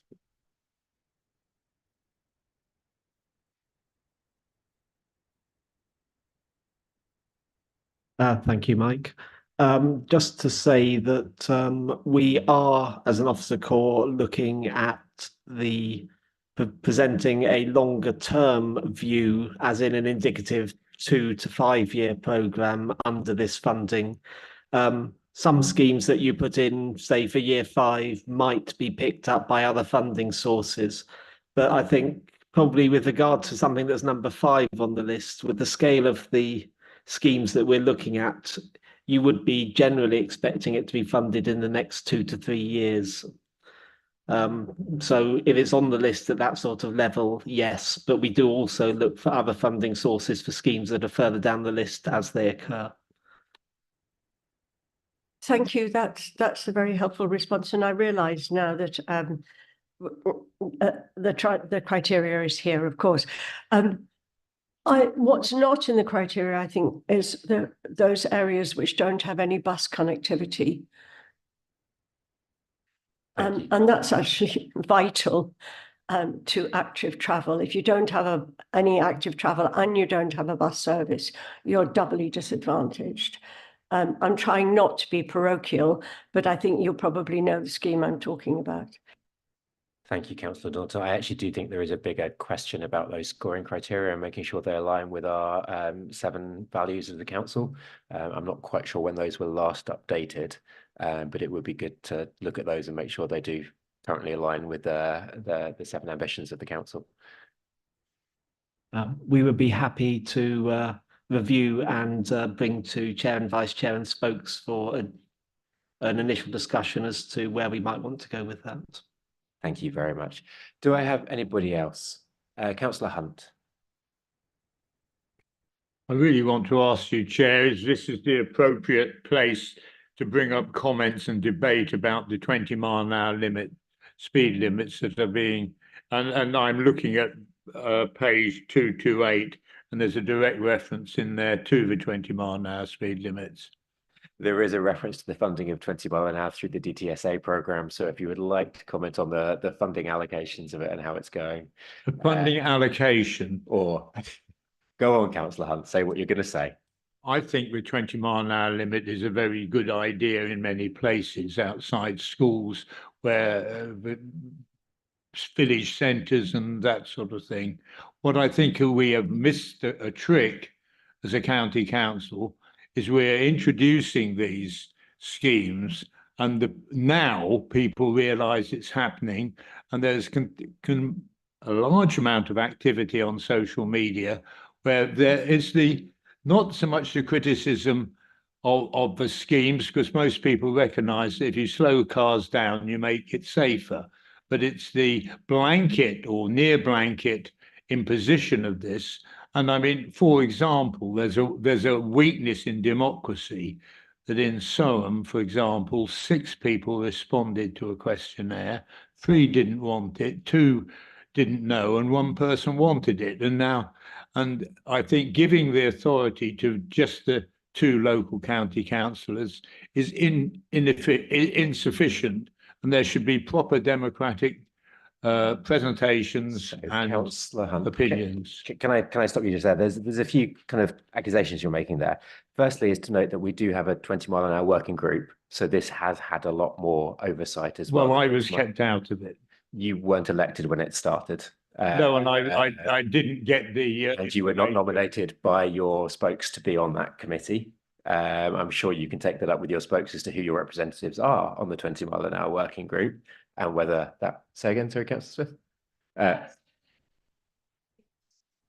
Okay, yes, there's a number of working groups. 20 mile an hour. There's an LHI one as well that's out there looking at all of these different things. Right. Where was I going to? Yes, Councillor Milnes, do you want to come in? So you finished your answer, have you, Chair? I think you stopped halfway through a sentence. I got distracted. I'm sorry, Councillor Hunt. Well, yeah, I know. I think that you are making accusations about the way that these schemes have been designed. That is lack of democratic involvement. Yeah, I do believe there's some other ones where people were prevented from sharing knowledge about the schemes in certain areas as well. But I do think that's outside the I think we should revisit it, and we should consider and do it with a greater exposure to the public will. Thank you for your opinion, Councillor Hunt. Councillor Milnes. Well, can I say, but you don't want to expose it to the public will? I very much want to make sure, and we have gone through all of the democratic processes all the way along. There have been many public consultations. Well, all 6 people in Soham who replied, they will. Councillor Hunt, I am going to stop this now. I don't think. Okay, so we've finished our sentences. Thank you, Chair. Councillor Milnes. Where was I? Oh, yes. As it was referenced, the previous conversation that we had over rail and extension of March, that we should, as a committee, just be reminded perhaps that sub-regional transport bodies, so both the Eastern England's economic heartland, if I get it right, and the Transport East SRTBs, are relevant for lobbying purposes in this. And perhaps as a committee, we might make representations through our membership of those bodies for extending use of rail. And also, I'm very pleased to see that the community rail partnerships take a have a good representation in the report. Thank you. Thank you, Councillor Mills. Councillor Dupre. Thank you very much, Chair. Firstly, I want to make absolutely clear that authority is not given to two councillors to determine schemes. The authority is delegated to officers in consultation with the relevant local members, and that happened in Ely and in Soham and in every other such scheme. We see delegated decision after delegated decision, and that is how it works, and it is an officer decision in consultation with the local members. None of these schemes have been treated any differently to that. The consultation process for these schemes is exactly as happens for every other scheme and is open to anybody who wishes to participate. The scheme for Ely attracted in the region of 200 comments, which is very, very high. And I have to say that that was despite the best endeavours of East Cambridgeshire District Council, who at the exact moment that the leader of East Cambridgeshire District Council was on the radio complaining that people weren't being told about the Ely 20-mile-an-hour proposals, the markets manager from East Cambridgeshire District Council was in the process of throwing me and my colleagues off the market for handing out leaflets telling people about the 20-mile-an-hour limit. I'm slightly confused because Councillor Hunt did on a previous occasion tell us that he didn't like these schemes because they meant he had to keep checking his speedometer. I think that's good practice anyway if you're a driver, but B, if you have a blanket scheme in which everything is 20 miles an hour, you don't need to check your speedometer as much as you do if you've got a scheme that's got 20 miles in 1 hour in one street, 30 miles an hour in another street, 20 miles an hour when the lights are flashing outside a school. You know where you stand with the blanket limit in the main part of an urban area, and that's good. It works very well in Haddenham, which Councillor Hunt represents and which I travel through frequently, and I see lots of drivers obeying the 20-mile-an-hour limit and proceeding very happily through the village of Haddenham. So all in all, I think great, let's go for it. Let's consult as we always do. Let's do the thing that we always do, which is delegate to officers in consultation with members, and just let's get on with this thing. Thank you, Councillor Dupre. Councillor Sharp. Thank you, Chair. A couple of points. I mean, in terms of what was said earlier about the road classification, I think the more we can keep within the county council rather than delegating to the GCP, I would be my preference, but I won't labour it any more than that. I have mentioned before, I think last year, in terms of road safety and the budgets, I'm looking at 4.1, where in some ways it's not enough money. I know we've got a finite budget and we've got to cut our cloth accordingly, but I have mentioned in everything we do probably on highways is about road safety, and in some ways this is a personal opinion, I would prefer to do it less compartmentalizing of stuff and more about that, but it's something we can take up outside. I can express my thoughts outside. It's not a negative, it's just trying to be constructive, if that makes sense. So I've got two questions. One, obviously on the county-wide, we're talking about the county-wide 20-mile-an-hour limit programme, and obviously we've got 150k in the budget, which is welcome, but that's not going to do many schemes, as I think we've all said in the past. So obviously I think I certainly, with my parishes, have said, yes, if you want to apply for it, please do, but I've tried to set the level of expectation that it might be a few years before they get it. And then two points really. One is, and it's touching on 6.7, which might be what Councillor Daunton is the improvements on Little Wilbraham Road. I don't know whether that's I'm guessing that's the junction with the A1303 where we've had 2 fatals in the last 3 or 4 years.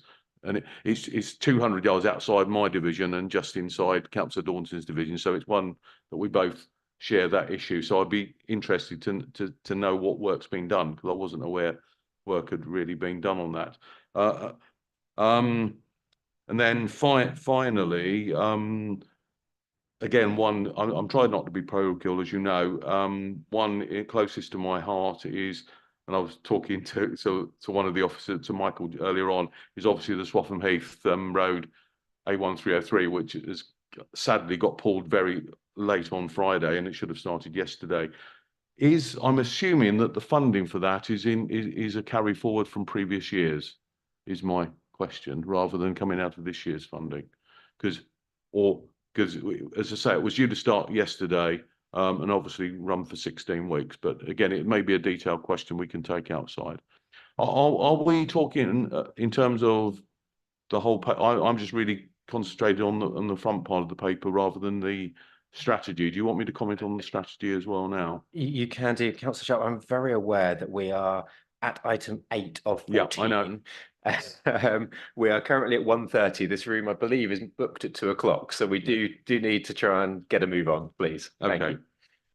Okay, it was just one comment about the Huntingdonshire strategy, which has come from one of the members in respect of, and it's page 7. Sorry, bear with me.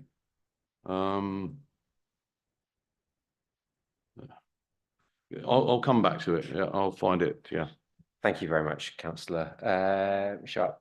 Actually, I don't have anything else. In the meantime, I'm just going to draw everyone's attention to the bit when you were talking about road safety, about our IRAP assessments, because I think that's really good and really good news that we're doing, that rather than having to always be looking at cluster sites and the behind, always being behind the curve. I really welcome the work that we've been doing in looking proactively and measuring safety in an objective way to be able to get ahead of it and actually be able to identify sites before somebody has to suffer a fatal accident or any other horrible injuries. That I think it's a bit that isn't drawn enough attention to, that we always say, how many lives need to be lost before we do something. Actually, I think it's really good for us to have those IRAP assessments and be getting ahead of it so that lives don't need to be lost before we do something about some of those junctions and those areas that really need improvement. So I think that's a really good news story out of this. Councillor Sharp, do you have your little bit you want to do? Because otherwise I think I'm going to draw this to. I'll probably pick it up outside, but it's on page 273 from one of the local members in respect of TSH 057, the junction with the Elton Bridleway. If we could pick up outside. Let's pick that up outside if at all possible. Members, if I don't have any more though, I really do want us to move on because we've still got many more public questioners as well coming in about pavement parking. So there's a lot left to go. Councillor King. Just a request, Chair, when we come to the recommendations, could we take them individually, please? Because I really can't support A. Sure. Councillor King, for speed, I'm going to move to the recommendations now. Are you happy if I take item A separately and then all the rest together, just for speed? Okay, so the committee is asked to approve the updated transport action strategy for Fenland and Huntingdonshire as outlined in Appendix 1 and 2. Those in favour? I think that's, those abstaining? Yeah, I think that's carried. Thank you very much. Part B. Oh, sorry, was there somebody who voted against? Those against? Abstaining. Okay, fine. Do you want to do that again for clarity? Those in favour? So item A, approve the updated transport strategy action plan for Fenland and Huntingdonshire as outlined in Appendix 1 and 2. Okay, those abstaining? Okay, so that's yes. Okay, right, happy with that. So all of the opposition are abstaining, everyone else is approving, so I think that's approved. Part B, approve the proposed allocation of the integrated transport funding for 2024 to 2025, subject to the funding being allocated by the County Council by Cambridgeshire and Peterborough Combined Authority. C, delegate authority to the Executive Director, placing sustainability in consultation with the Chair and Vice Chair of this committee to reallocate funding to other schemes up to a value of £500,000. And D, delegate authority to the Executive Director, placing sustainability in consultation with the Chair and Vice Chair of this committee and the Section 151 officer to enter into a grant funding agreement with Cambridgeshire and Peterborough Combined Authority for the Active Travel 4 programme. Those in favour? Okay, I think that's pretty much. Oh, actually, those abstaining. Councillor Hunt, are you for or against or abstaining? For. Okay, everyone's for. Thank you very much. Okay, item 8. Let's try and get through this. Item 8 is the procurement of legal advice on the guided busway. David Allett, Acting Service Director of Highways and Transport, will present the report. Given the financial values associated with the requested legal advice, this is a key decision. I remind members that in May 2023, the County Council was told it's due to be prosecuted under Section 3.1 of the Health and Safety at Work Act 1974. In the circumstances, it would not be appropriate to make any comments at this stage on any matter that touches on the prosecution. I urge members to focus the discussion only on the delegated authority that is being recommended. David, over to you. Thank you, Chair. Hi, members. The Health and Safety Executive publicly announced its intention to prosecute the County Council in May 2023 in connection with 3 fatal incidents and 1 serious incident on the Cambridgeshire guided busway. The County Council awaits further detail on the nature of the prosecution. In the case of complex, serious or fatal incident that may give rise to a claim, the County Council's insurers will require that the Council appoints legal representation that it deems to be suitable to the risks of the case, in this case, Waitman's. Legal advice given in the preparation of probable legal proceedings is exempt from public contracts regulations, and under the contract procedure rules, there is now no requirement to tender this type of legal service. There is a need for ongoing legal advice through Waitmans to assist the County Council in appropriately responding to the prosecution. This paper purely relates to the procurement of that legal advice and not the prosecution itself. A key decision is sought in respect to future expenditure on the case, which will exceed the 500k threshold. Whilst it's difficult to forecast with certainty, anticipating a trial, we estimate an additional 1 million over and above the 617k already spent. The recommendation is therefore that the committee delegates authority to the Executive Director of Place and Sustainability in consultation with the Section 151 officer to award and execute a contract and any associated legal agreements or documents for the provision of said legal advice and extension periods. Thank you. Brilliant. Thank you very much. Members, do you have any questions or comment on this one? Or can I move straight to the recommendations? The committee is asked to delegate authority to the Executive Director of Place and Sustainability in consultation with the Section 115 officer to award and execute a contract and any other associated legal agreements or documents for the provision of legal advice and extension periods. Can I take that by? Should that also include consultation with yourself and Vice Chair or not? It doesn't matter to me. It's just sort of, Okay, I'm going to say that they're happy to consult with us. It's about yes, legal agreements anyway. Yeah, no, that's fine. Okay, can I take that by affirmation though that's passed? Brilliant. Okay, brilliant. We're getting through. Item 10 is the electric vehicle charging cable crossover pilot. Can I ask Chris Boltney? Chris, you're up again. Transport Strategy Manager to present this report. Thank you, Chair. I'll just give a brief introduction to this paper. Supporting the transition to electric vehicles is a key part of the journey to achieve net zero objectives.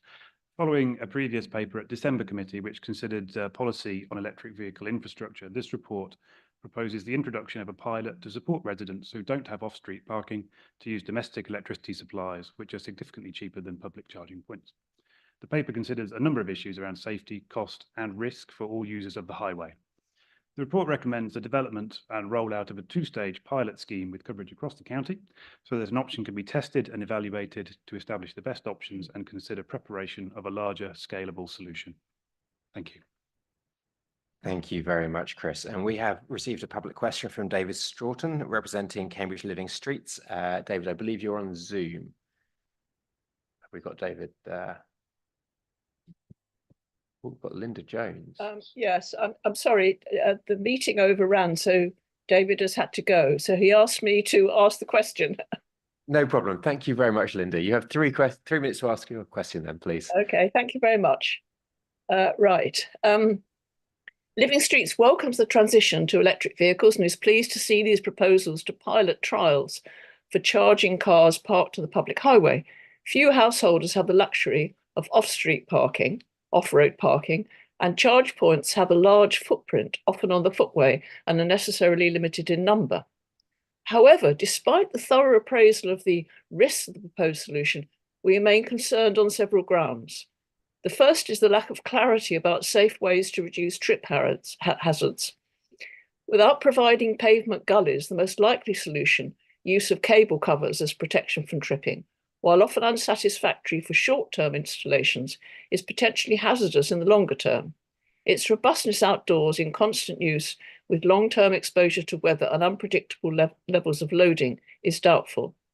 We note that some households have already unofficially tested this and observed that short runs of cable cover soon get displaced with heavy footfall. Second, any variation in pavement level tends to make less confident walkers focus on the footway and therefore reduces attention to what lies ahead. In an environment where other walkers are often glued to a phone screen or walking abreast, and where scooters, cyclists and others make unauthorised use of the footway, existing hazards are amplified. Finally, are there not better alternatives? Overhead cable runs, lamppost-fed chargers and a range of other provisions may be more expensive in the short term, but provide a more durable solution. Please could you provide greater clarity as to what safety measures are proposed and how much variation is permitted? And will this committee agree to explore and test a wider range of alternatives, perhaps in conjunction with other councils, to ensure long-term and safe solutions? Thank you very much, Linda. Dave, Michael, did you want to respond to that one? Thank you, Chair. The Equality Impact Assessment, or EQIA as it's known, that accompanies this agenda item identifies potential negative impacts of trialling any crossover solution that does not provide a fully flush solution within which a charging cable can be housed. The EQIA further identifies that these impacts will most likely be felt by pedestrians or those who use wheeled modes such as wheelchairs, mobility scooters, or who travel with pushchairs. In order to mitigate against these impacts, the EQIA specifically states that any crossover solution that do not provide any flush solutions in which the charging cable can be housed should be excluded from the trial. This is reflected in section 4.1 of the paper. Officers have been in contact with other authorities already trialling some of these products to help inform the design of the trial, and will continue to engage with them to find solutions to issues as they arise during the trial. Thank you, Chair. Thank you very much, David. Michael, and thank you for your question there. I do think it is important to say that this is looking at charge gullies as part of this, not cable crossing covers or anything like that. And in part, this is response to some of the issues we have seen with cable crossing covers and what that can do to the environment. Members, do I have any questions or comments on this one? Councillor Gough. So I've got a couple of comments and questions about this. So starting point, this is a pilot. Any pilot should be scalable. I guess have a few questions about whether this is really scalable, because the key thing is that you actually have to secure access to parking spaces outside of the property. This is the one which is discussed here. So you can imagine that happening for kind of one house in a street. What happens if you've got 10 houses in the street who have the same setup? You've got 10 spaces which are allocated, and the paper makes mention of the fact that people swap over with residents. That requires a sophistication of billing and organization, which is quite extraordinary, isn't it? If you're using a single source from one property which is being shared amongst other residents. I might have misunderstood. Officer can come in here. I believe the suggestion was that swap parking, it wasn't allocating a parking space to the person. Okay. So therefore there was a certain element of. Okay, even so, it's still a real issue associated with this, that you have to, in order for this to work, you have to have access to a parking space outside. That's one question, is whether it's really scalable. Second question is, what is the real exposure in this pilot? Because while the paper makes reference to the fact that initially the residents will be bearing the cost of installation of the charger plus the crossover point, It also says in the paper that if the pilot is abandoned, that the council might have to reimburse the residents for what otherwise would be completely useless assets, which is a charger and the thing which they could not use. If we've really got 250 in the pilot, the charger alone, it's what, £800. You know, that's a very significant, that's a £200,000 potential liability. And I just want some clarity as to, is that what we're actually being asked to sign off it? Do you want to come in on that? And I'll try, councillor. Yes, thank you. I think just on the parking outside properties, then I think that just confirming what the chair said is correct, and you know, that's partly why we want to do the pilot. I think to try and see how these things work in practice and then gather some evidence as to how it actually does take place and what things need to happen. In terms of exposure, I think the proposal is for a two-stage pilot. So, you know, we need to. It's quite a difficult space, this, in the market. There isn't sort of one standard product which is used by all highway authorities across the country. So we need to try some things and see how they work. And I think within the two-stage pilot, they would take the first step first. We'll see what we've learned, see how things are working before we proceed with the next piece. And I think, you know, the issues of asset and ownership and legalities are some of the more complicated pieces, but we're confident that we could work through those. Thank you. So I think we just need to be very clear as to what the exposure is. So if we are asking the residents to pay for this as a pilot, in the knowledge that we might actually abandon the pilot and therefore we'll be in a position to compensate them for, surely we should have a number as to what actually we're potentially exposed to. Even accepting a two-stage pilot, you know, it could easily be, I can easily imagine that the cost of one installation here is £2,000, £800 for the charger, armored cable to cross over. If we are gullying, let's call it £2,000. Even 10 pilots, 10 schemes is £20,000.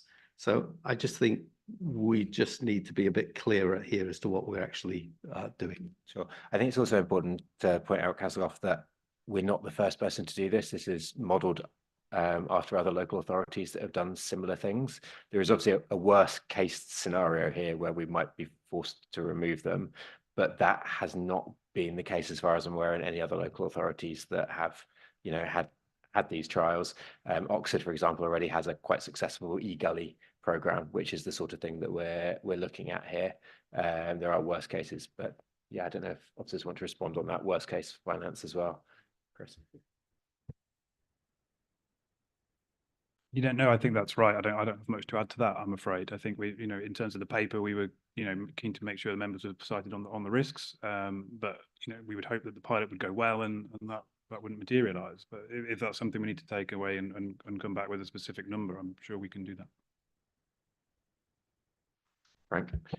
Yeah, thank you for the question, Councillor Goff. Just draw attention to page 300, which outlines the future scenarios, and it does say in that table that a decision to cease the pilot and not support further deployment would be require a decision of this committee. So we would bring that back at that stage. So that's when we'd be able to provide more definition around what the results of the pilot being, and there's any costs that we need to bear as a council as a result of that. So there's the gateway process that Chris has already outlined in terms of assessing individual schemes, but there's a separate committee gateway process outlined on page 300, going over to page 301 in the paper. Thank you, Chair. Thank you very much, Frank. Councillor Dupre. Just very briefly to say, I realise that there are risks associated with this pilot, but there are also significant risks of not going ahead with this pilot. We're starting from a very low base on this. We have an ambitious aim regarding the number of installations of publicly available charge points by 2030. We are facing a massive escalation, despite the best endeavours of the government, in the number of people signing up to and purchasing electric vehicles. We need to get our moves on this, and I think I'm willing to consider that there may be a risk of doing this, but the risk of not doing it is much greater. Thank you, Councillor Dupre. Councillor Smith. Thank you. What I was going to raise has already been raised, but I still sort of have the safety issues and issues raised by my colleague over there. Basically, I mean, in the beginning, it sort of sounds like you're going to lay cables on the pavement. Now you're saying gully, which that's fine. Now I'm thinking, right, you're going to dig trenches in the pavement. So I have a few safety issues with it. Okay, yeah, I know you've tried to explain, but I still am stuck on safety. Sorry.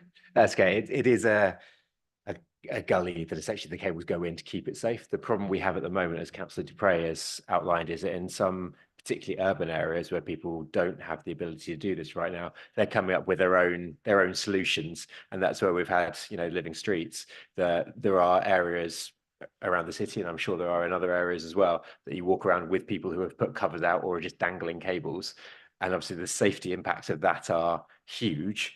But at the same point, being able to say to people they have no alternative but to do it. So this is about trying to come up with a measured, safe trial that will help us come up with an alternative. No, that's fine.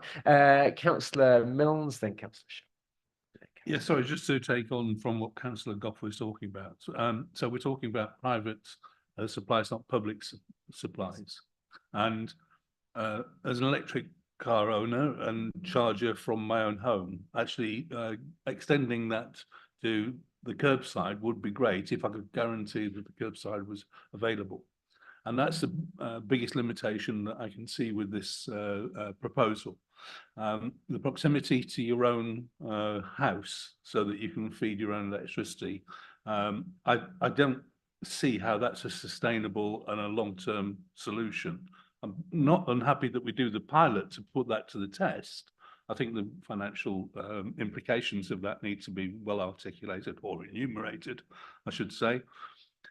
But if you were spending £800 to £1,000 on a supply point and then you couldn't plug your car in, I think you'd be really disappointed.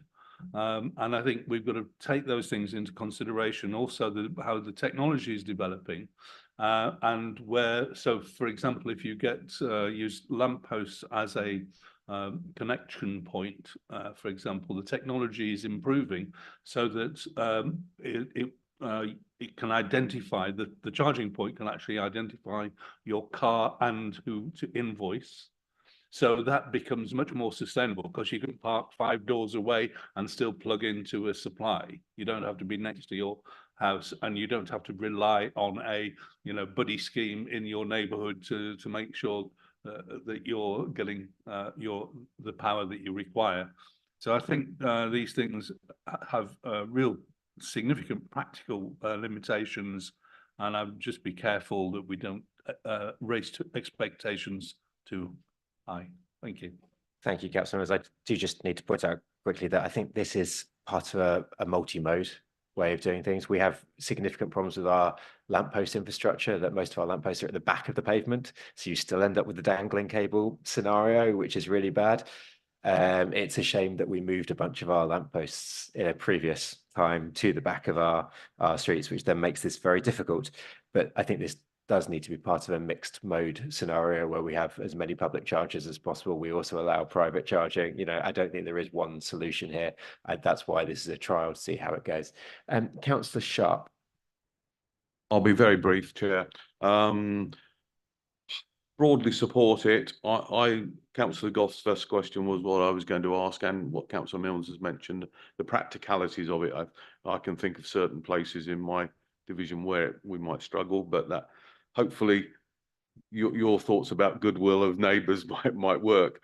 And the second thing is really on 3.12 is it's saying following phase 2, which is 24 months time, a report would be prepared. Personally, I would welcome a report back after phase 1, because I think that would, just to see how we're going before we expanded a lot more. But that's the personal thing. I don't know how others feel, but broadly support, but I can see there might be practical issues.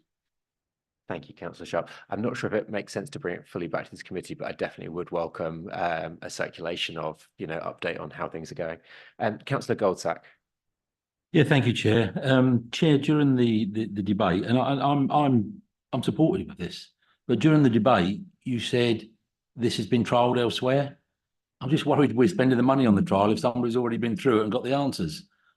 Is that so that we have to be parochial to say that it's Cambridgeshire's, or can you help me understand that? Because That's definitely what you said. Yeah, we're not spending money on the trial. This is trials to make sure it fits in and suits our governance environment.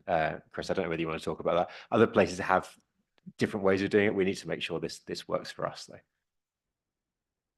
Yes, thank you, Chair. That's exactly right. I mean, there's lots of different providers, there's lots of different suppliers. It's a very fast-moving market, so things come and go, and it definitely isn't the case that there's one fixed solution that's being used by all highway authorities in the region, let alone the country. There's lots of different people working in this space at the moment.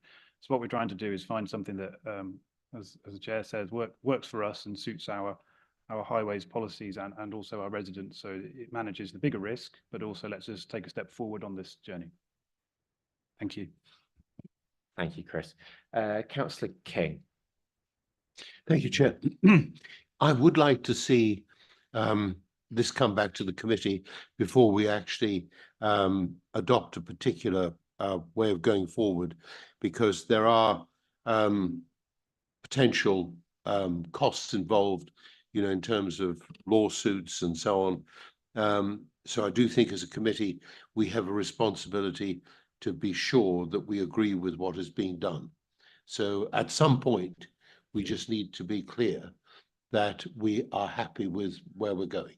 Thank you. So, Councillor King, I believe the report states at the end of the trial we would come back to this committee. Are you saying you'd like to come back before? No, I'm happy with that. I'm sorry, Chair. I understood from what you were saying to Councillor Sharp that you didn't envisage it coming back. No, sorry. There's 2 stages to the trial, and therefore between stage 1 and stage 2, I wouldn't necessarily envision it coming back. But at the end of stage 2 of the trial, then yes, that is the plan. Do I have anybody else? Thank you, Ken. Yes, go ahead, Councillor.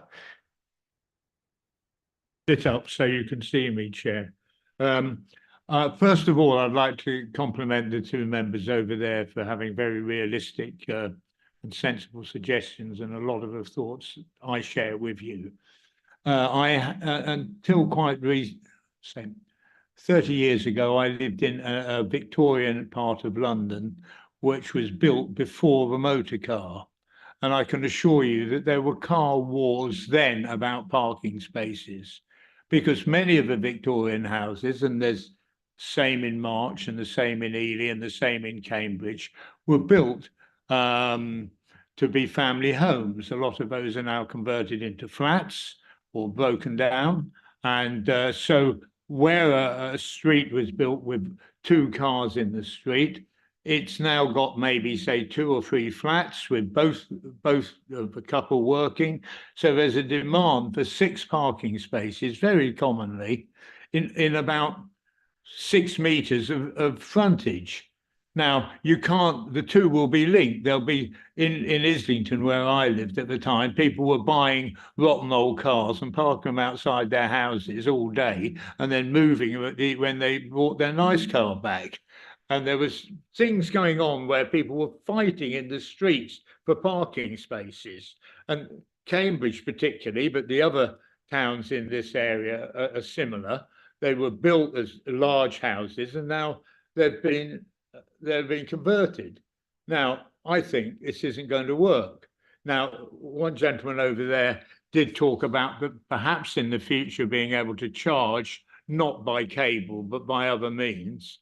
And of course, that would change it. But even then, there'd be this priority about people who've generally, they'll have an understanding in their street that you park outside your house and I'll do the same. But we're going to have real troubles when people start fighting, because, you know, car parking spaces in the town centres are at a premium. And so people, you know, are going to be fighting and coming home early from work, and then all sorts of things will happen. It's got trouble written all over it. And that's quite apart from people having cables across the pavement and all that, which I know you're trying to avoid. And what happens when someone just can't get within 10 spaces? Looking at your watch, Chair, I don't think I'm there yet, but I'll finish it. But I think it's just fraught with danger, and we shouldn't be putting any money into it. Thank you, Councillor Hunt. I'm just very aware that we're meant to be finished in 7 minutes and we still have many items left on the agenda. I am aware of the fights that cars can cause. It is frustrating. I wish that they didn't. Can we move to the recommendations though, if everyone's happy with that? So the committee is recommended to note the progress to date on the issues surrounding cable crossing over, including the opportunity costs associated with not allowing crossing over. B, agree to further development and rollout of the pilots as outlined in section 3 of the report. C, delegate authority to the executive director of place and sustainability in consultation with the chair and vice chair of this committee to launch the pilot, subject to the provision of further technical advice and securing suitable licensing or other contractual agreements. And D, delegate authority to the executive director of place and sustainability in consultation with the chair and vice chair of the committee to award and execute any contracts required to deliver the pilot. Can I take that by affirmation, or is there anyone that's disagreeing? Brilliant, passed. Okay. Right, item 11, we're getting there. We all said yes. Did you not say yes? Oh, okay. Those in favour? Okay. Those abstaining? Those against? Okay, so Councillor Hunt is the one against electric car crossing over. Okay. Right. The next item is the pavement parking report. Can I ask Sonia Hanson, Traffic Manager, to present the report, please? Thank you, Chair. This report provides a background to the issue of pavement parking and how it can currently be regulated and enforced in English authorities outside London. The report details a proposal that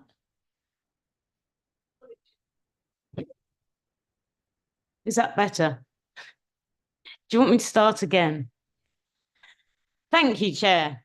This report provides a background to the issue of pavement parking and how it can currently be regulated and enforced in English authorities outside London.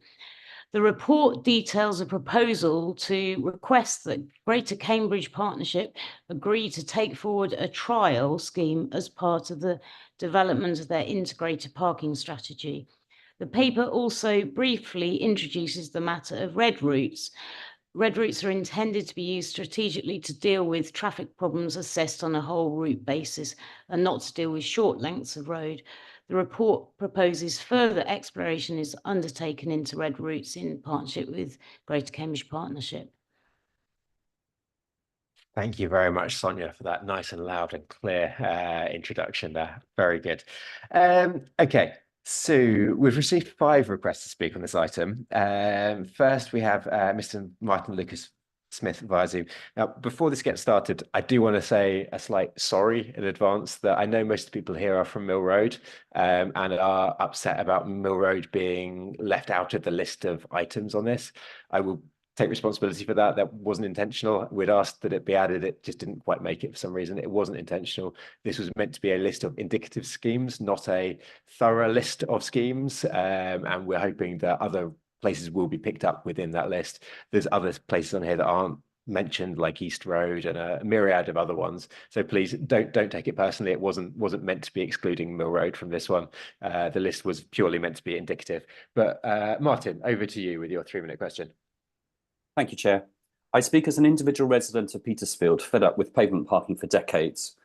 Pavement parking is a scourge that steals space from pedestrians and has become endemic, and it represents a culture of disrespect. In the merely 10 minutes it took me to travel to the room I'm currently in, there were 13 cars on the pavement, as an example. Anyone who's ever seen a wheelchair user have to spend 3 minutes backing down the street because of a blocked, dropped curb, or a visually impaired person scarily having to go into traffic with a guide dog, or a buggy user trying to squeeze through, will know how ridiculous the situation has become. The legal situation is a mess, as we all know. Pavement parking is basically enforceable only as a side effect of when yellow lines are present. Police can ticket obstruction, but this doesn't happen due to policing priorities and officers don't know the law. And a parked car is bizarrely not sufficient evidence for the offence of driving on the pavement. So I welcome the proposal for a TRO-based approach. However, I was surprised not to see some of the 2 locations of East Road and Mill Road, which are 2 of the very worst places. East Road is yellow lined, but stopping for takeaways and deliveries is endemic, despite the presence of a car park around the back. So the waiting period is essentially legalising driving on pavements. Would a TRO have a waiting period? Because that would enable vehicles to be ticketed immediately. The county could also write to the takeaways to ask them to require delivery riders to use the back door by the car park. A red route would also work. Mill Road, as you just mentioned, is also worse. Every night you will see swathes of pavements covered in vehicles, and indeed during the day. Supposedly this is to avoid inconveniencing passing traffic, but this is at the expense of both pedestrians and of your budget to pay for continual pavement repairs.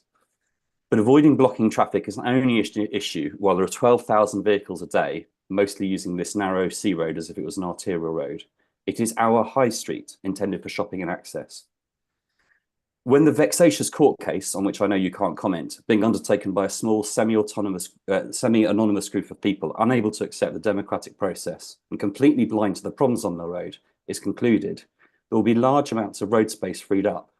You can then add dedicated blue badge bays right outside the shops, shopper parking, cycle parking, and delivery bays. And perhaps those could be part of a trial. A TRO is clearly part of the solution in both of these locations. Anyone arguing that this should not happen because of the shops is justifying illegal behaviour. So I ask you, firstly, could your officer confirm whether any grace period would be present under a TRO system so that a vehicle could be ticketed immediately? Secondly, to ask the government again where the results of its pavement parking consultation are, and to press for immediate area-wide powers for local government, as are now very effectively being applied in Scotland. And thirdly, as you said, to include East Road and Mill Road. Thank you, Martin. Thank you. Mike, do you want to answer that? Thank you, Chair. Mill Road and East Road already have restrictions in place, and therefore civil enforcement officers or CEOs can and do enforce existing parking restrictions, but they can only enforce when they are present and observe the offence. A red route may be more appropriate restriction for roads such as East Road and Mill Road. Enforcement for red routes is carried out using camera and does not require a patrolling CEO to observe the offence. This is something that can be explored with GCP if the committee approve the recommendation. It might be that other questions might need to be answered by Sonia. Brilliant. Thank you very much. Should we, in order to speed things up, would everyone be okay if we took all of the questions on block as well and had everyone come, and then we can kind of ask them, because I think a lot of them are saying the same sorts of things. So is it all right if we go to the next question, which is Ms. Elizabeth Walter? Elizabeth, do you want to come forward and ask your question, and we'll go through all the questions and respond as one, I think. Can you hear me? Yes. My name's actually Tina Riches. I'm alongside Liz. Mill Road for People was set up partly because of all this pavement parking. We have over 1,000 signed up supporters. We recently ran a campaign asking people to send us photos if they saw anybody parking on the pavement. And the campaign's highlighted the huge extent and problems of pavement marking on Mill Road. In fact, we can't show it now, but we've got a poster with some of the pictures that we took of cars parking on the pavement. It's a menace. It narrows the available pavements for people to use, creating hazards for those with sight issues, with disabilities, and with buggies. We were obviously disappointed that Mill Road was not on your list, which came out, but obviously you've reassured us today that that was an error. But one of the facts that remains is that nobody responded to various emails that were sent to county councillors and the chair of the committee highlighting the problems. We are aware of the legal case regarding Mill Road, but we don't think this should prevent bringing in safety measures in advance of the result of the hearing if it goes ahead later in the year. We want to stop the council, we want the council to stop inconsiderate pavement parking that causes obstructions and work with the police to deal with dangerous and unlawful parking, especially near road junctions and pedestrian crossings. We frequently see vehicles parked over the zigzag lines. Coming on to enforcement officers, we've been told by the County Council that in 2023, the revenue from penalty charge notices, I think in Cambridge, was over 2.4 million, while the expenditure on enforcement, the expenditure on enforcement was only 500,000, which seems to indicate that there's no financial barrier to having more enforcement officers, particularly in the evenings when the problem is at its worst. Mill Road for People has been campaigning also for the installation of bike stands along the pavement edge, parallel with the road, where the pavement is wide enough. Bike racks could incorporate or be intermingled with planters, and such measures would be a cheap and simple means to create a barrier to pavement parking and provide the much needed extra bike parking and improve appearance and air quality. So our question to you is, will you add Mill Road to the programme of pilot pavement and verge parking bans? Will you supplement this by other measures such as bike racks and planters along the edge of the pavement? And will you employ more civil enforcement officers in Cambridge and maybe other areas, including employing some during the evenings when it's at its worst? Thank you. Thank you very much for your question there. I'm going to hopefully go to some of the other ones first, if that's all right, Mike, and then answer them at the end. So we've got next Professor Linda Jones, who I believe is joining us via Zoom. All right, Dan, is Linda there? Thank you for joining us, Professor Jones. Would you like to ask your question? Yeah, and it's slightly altered from the original. I was going to lambaste you because the range of sites in the pilot scheme was so limited. And we know from all the work we've done, our 21 survey, our 2022 Stumbling Streets campaign with the Royal National Institute for the Blind, our Walking Routes project, we know that in some key sites, there is acute inconvenience. And you've heard from a couple of people about particular issues in Mill Road, but of course, it's not only Mill Road, it's quite a lot of other places where pavement parking is a problem. However, we do now accept, and we're pleased, that pavement parking was in some areas, such as Mill Road and East Road, had been considered and were missed off the list. I think it's very unfortunate because it enables people to suggest, as often they do when they're basting local councils, that they didn't care about whether it was on or not. And in fact, it's clear they've successfully pressed for more difficult sites to be included. So given this shaky start, as Living Streets, we now urge the councillors to ensure they set strategic direction and they maintain oversight of the pilot as it develops. My question is, what is the timescale for this project? How will the intervention and evaluation be designed? What are the plans for public involvement? Because you've heard there's quite a lot of concern about this. One of my worries is that the pilot could risk wasting GCP money if there isn't clarity about the scope and focus of data collection. And I would just flag that actually National Living Streets, RNIB and other national bodies will have very helpful advice on this from the point of view of campaigning over many years. And one important final issue that needs attention in the pilot, where streets are too dangerous, vulnerable people stop walking and you create a downward spiral of rising car use and declining active travel. And you must bear that in mind as you go forward with the pilot. Thank you. Thank you very much there, Professor Jones. I now have Mr. Richard Wood, or Dan, am I right in thinking he is Mr. Richard Wood? Okay. You're not Mr. Richard Wood, Josh. Mr. Wood asked me to ask his question on Perfect, behalf, that's fine. okay. Go ahead. Thank you. I wouldn't normally say this, but thank you, Chair. The question as printed has been overtaken by events. Mr. Wood wishes me to make this short statement on his behalf. Mr. Wood wishes to thank the Chair and the Vice Chair for responding to his request to include Mill Road in the pilot projects for prohibition of pavement parking. Its omission was apparently a drafting error. We would also like to thank the current members of this committee for making some progress towards tackling the menace of pavement abuse by drivers of motor vehicles. Mr. Wood would also like to ask those councillors and ex-councillors who previously had positions of seniority on this committee to reflect on why they have failed Cambridge for over a decade, having been granted powers in February 2011 to bring in traffic regulation orders to tackle this menace. Thank you. Much. And Josh, stay there because I believe you're next. Ms. Anna Williams is also you. So go ahead. Thank you. Earlier, I spoke about the disconnect between the lip service that is often paid to the user hierarchy and the reality of the experience for people who are towards the top of that hierarchy.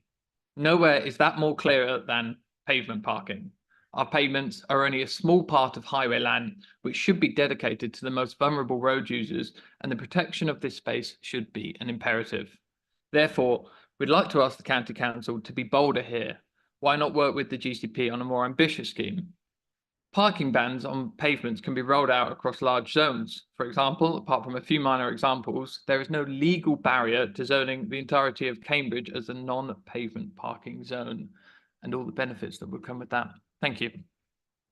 Thank you, Josh. Mike, do you want to pick up the key points of those? Thank you, Chair. The costs of enforcement do not cover all systems, management, etc., as well as the processing costs of penalty charge notices. Recruitment is challenging, to say the least. In the current environment, our contractors, OCS Legion, have a constant battle to achieve staffing requirements. A role where you are verbally abused on the street on a daily basis does have limited attraction.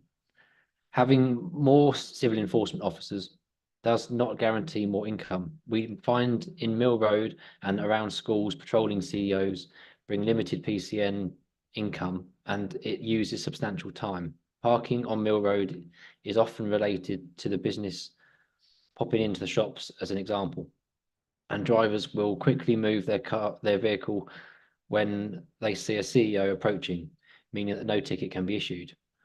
All surpluses from parking enforcement are allocated to supporting public services provided by the County Council. A more effective restriction for a busy route in Cambridge might be a red route, which can be explored further if the committee agreed to this recommendation. In response to the second question, Mill Road already has restrictions in place, and therefore civil enforcement officers can and do enforce the existing parking restrictions, but they can only enforce when they are present and observe the offence. A red route may be more appropriate restriction for roads such as Mill Road. Enforcement for red routes is carried out using camera and does not require a patrolling CEO to observe the offence. This is something that can be explored with GCP if the committee approve the recommendation. There will, however, be significant setup costs for a red route, as it requires installation of enforcement cameras, which will need to be found.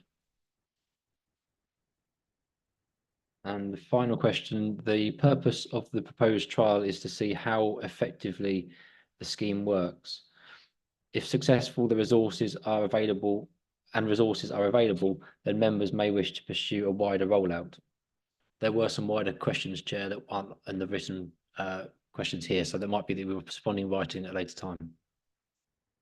That sounds very sensible. And I do just want to thank everyone today for coming, and hopefully, Dan, you can assure us that Mill Road has been added to the meeting minutes as something to very much be considered. I do think it's important to say as well that particularly East Road is not just pavement parking that's an issue there. It's actually often people blocking up the cycle lanes and the road as well, parking not always on the pavement. And I think while this is a pavement parking report, I think it's that kind of inconsiderate parking, particularly over double yellow lines and getting away with it, which is the broader point that we need to figure out a way of dealing with as well. So I think that's really important. Thank you all for coming though, and I really appreciate it. And I have responded to about 50 emails on Mill Road, so apologies if I didn't get to all of them and missed some people off. Councillor Bird though. Thank you, Chair. Well, I'm so pleased it's actually on the list now, pavement parking. Been wanting this for years.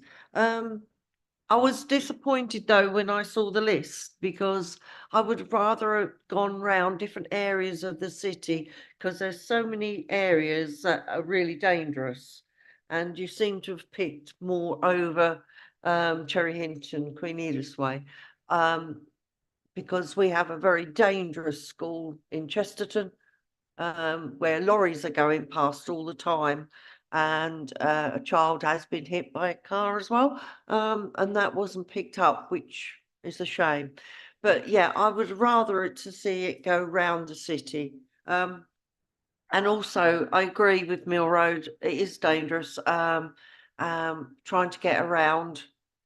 If you ever follow me in my wheelchair when I'm out shopping, I'm sort of on and off the road like this, because it's not just cars, it's vans, it's lorries, every kind of vehicle. So please go ahead, cover the whole city. That'd be great. Thank you, Councillor. Oh, and I should say that I'm on CJAC as well, so. Thank Okay. you. And thank you, Councillor Bird. You are right that it's so many different areas. This list very much was nowhere near the final list of where we need to look at. There are so many areas across, well, the city with this, but then wider areas as well outside of the city that all have the same issues. And when CPE is in place, we can start looking at some of those. Next, I've got Councillor Mills. So you've just covered, Chair, the one of the points that I was going to make, which was the very Cambridge centric of this, even though it's a pilot. And all of us in our villages will have examples of particular places that are prone to pavement parking, restricting access that we've mentioned. I've got a question about red routes. They're normally associated in London, at least, with bus routes and no stopping. So I'm interested to understand whether actually there's a provision in there to make small areas, because many of us, again, if we talk about village and the corner shop syndrome, where people will park directly on the pavement because there's a junction, for example. I mean, it's crazy stuff. So actually, small elements of red route in specific places would give us an opportunity, particularly if it's monitored by cameras and therefore doesn't have an ongoing cost of human resource. That would be really helpful. I'd like to know why we're seeking funding from the GCP when the GCP is already overspent. So I don't know what the relationship is with here. So I'd like to understand that, please.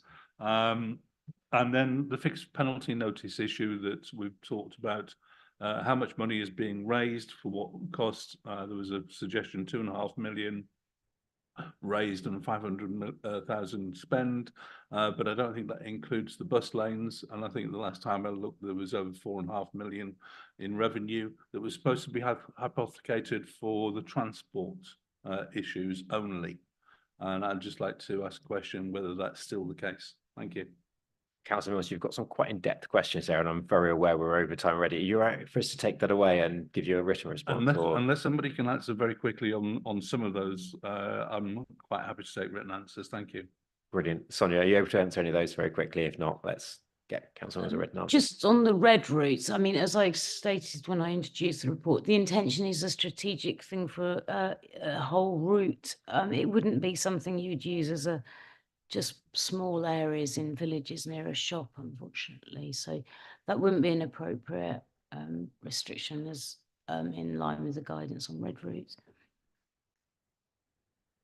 For example, on that, if I may, if I could get an understanding of where that regulation is made, so that it might also be helpful to talk about waiting restrictions as well and other tools in the arsenal for all of those different things. Well, observation periods and grace periods are very, very much part of that mix. Yeah, thank you very much. Next, I've got Councillor King. Yes, Chair. There was one very specific question that Josh posed, and that's why has it taken so long to get to this point? And I think he deserves an answer. Thank you.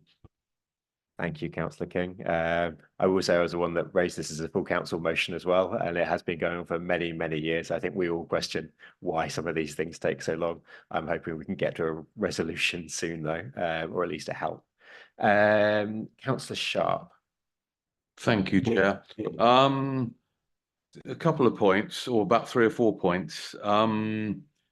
And Michael may not be able to answer this now, because I know he did answer it. It was Tina Richards who made the question about the 2.4 million income and the 0.5 enforcement costs. And I got the impression from Michael's answer that obviously there are other costs in there, and it may be something we need to take away to get that information outside.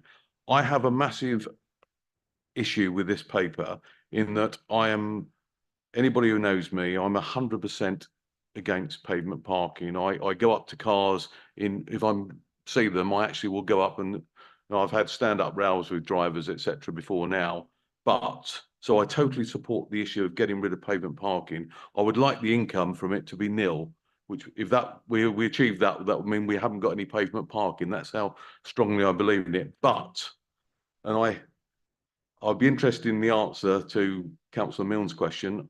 I cannot agree with giving this to the GCP. Anybody who knows me knows my massive scepticism of what the GCP or not doing. So for that reason, I can't support it. And I've got a massive dilemma with this because I absolutely abhor pavement parking, absolutely abhor it. And as I say, I do have stand-up rows with members of the public, even in my own village.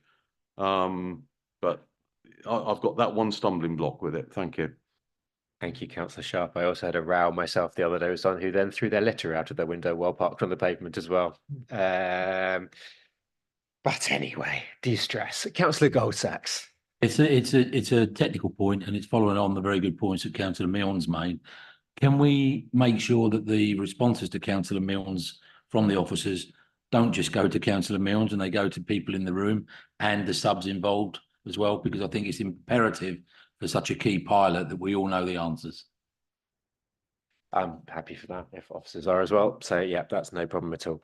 Do I have anybody else? Okay, yeah, Councillor Criswell. Thank you, Chair. Not a question, just a comment, if I may. I totally agree. I don't like pavement parking. I know Mill Road well, for example, and know the problems that we have there. If this learning is to be spread wider, we must recognise that there are downsides to this as well as upsides. I have a problem with pavement parking in towns and villages near me. And if they weren't to park on the pavement but were to park on the road instead, then the road would be restricted. So that would have to follow, double yellow lines would have to follow, else it would stop the movement of traffic in the restricted areas of some towns and villages. And of course, a lot of people in towns and villages would be against that because not only would it increase speeds, but it would reduce the use of their shops, and they fear the town would then become dead because there's nowhere else to park. So we need to take account of what the impact would be by not having pavement parking. Because, as I said, yellow lines would have to follow, otherwise the street would be blocked. And then that has a further impact on the local economy and the way people live their lives in villages and towns. Thank you, Councillor Criswell. I guess the hope in that place would be to have actual marked parking bays as we weren't blocking up the pavements. I know there's a lot of evidence that shows when you actually have streets that are friendly and well designed without pavement parking, it actually increases the number of people using those shops because it's that place making that people want to go to. But maybe we can have a discussion about that separately. You're right, it's a very difficult issue. Councillor Shaler. Thank you very much, Chair. Yes, just to follow on from that, there were comments from Martin, I think earlier on, about providing proper legitimate parking spaces for those kinds of stop-start use of the street, and then we can more clearly address it. I want to thank Mill Road for People and Living Streets and the various groups that work so hard on this.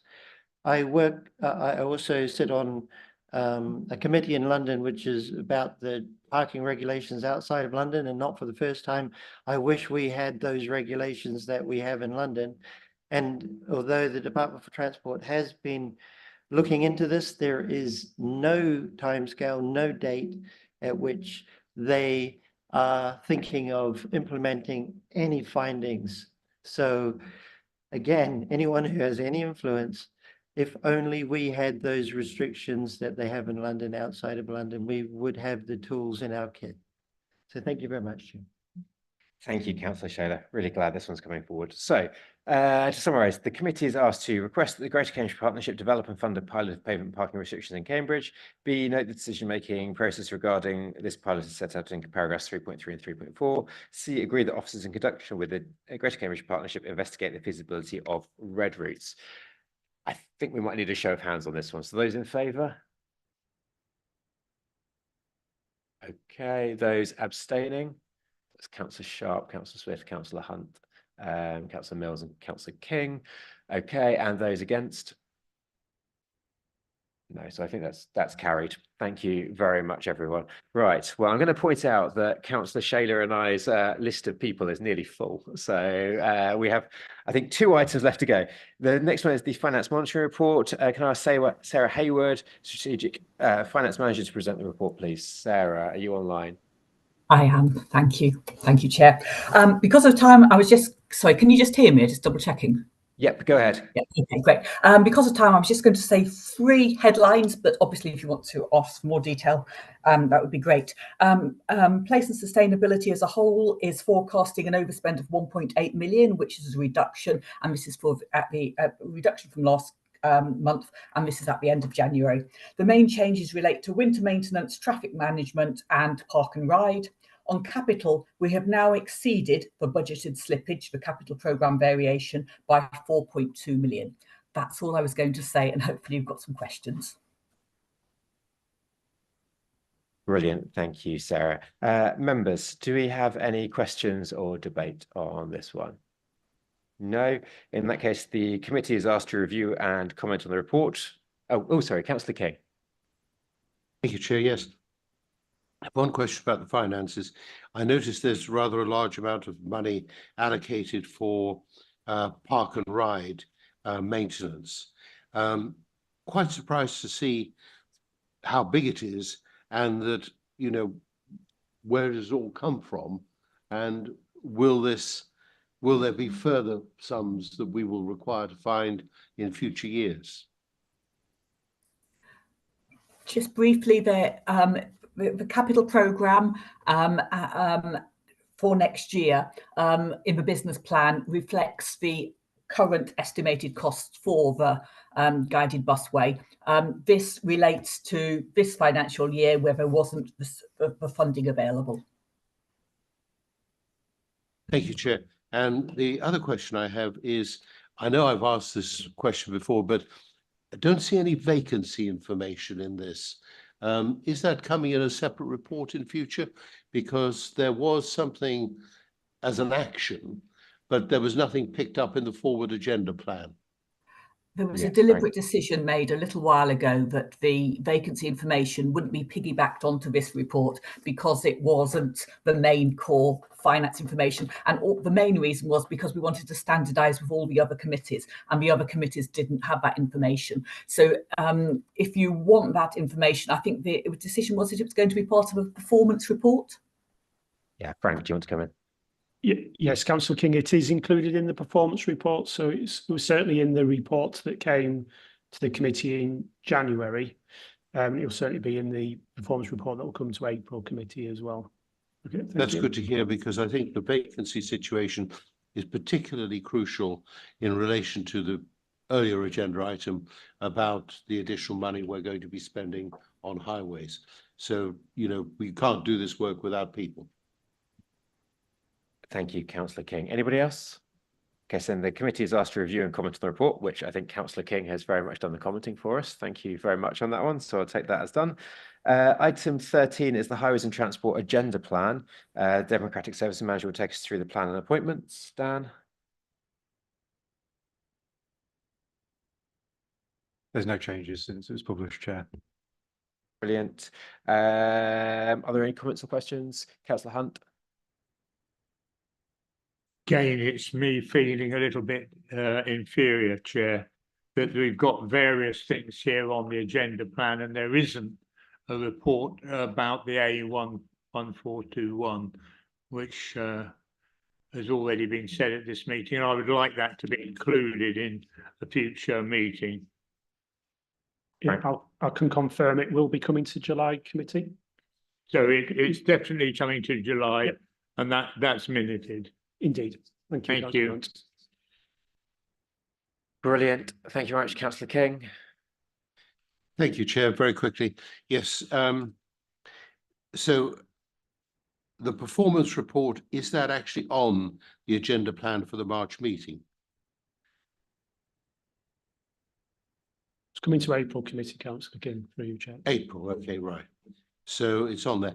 And the other thing that I would really like to see on the agenda plan, which I think should have been on, is the Wisbech access strategy, which I have requested numerous times. And I know that there was some discussion about getting the ducks in a row, but you know, how long does it take to train ducks?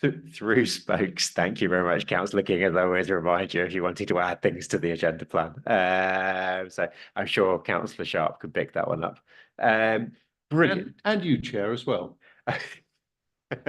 Yes, indeed. Anybody, anything else? No, in that case, then the committee is asked to note the agenda plan, which we have done. That concludes today's business. Thank you to those members of the press and public who have joined us in person or are watching the live stream. I now declare this meeting finished.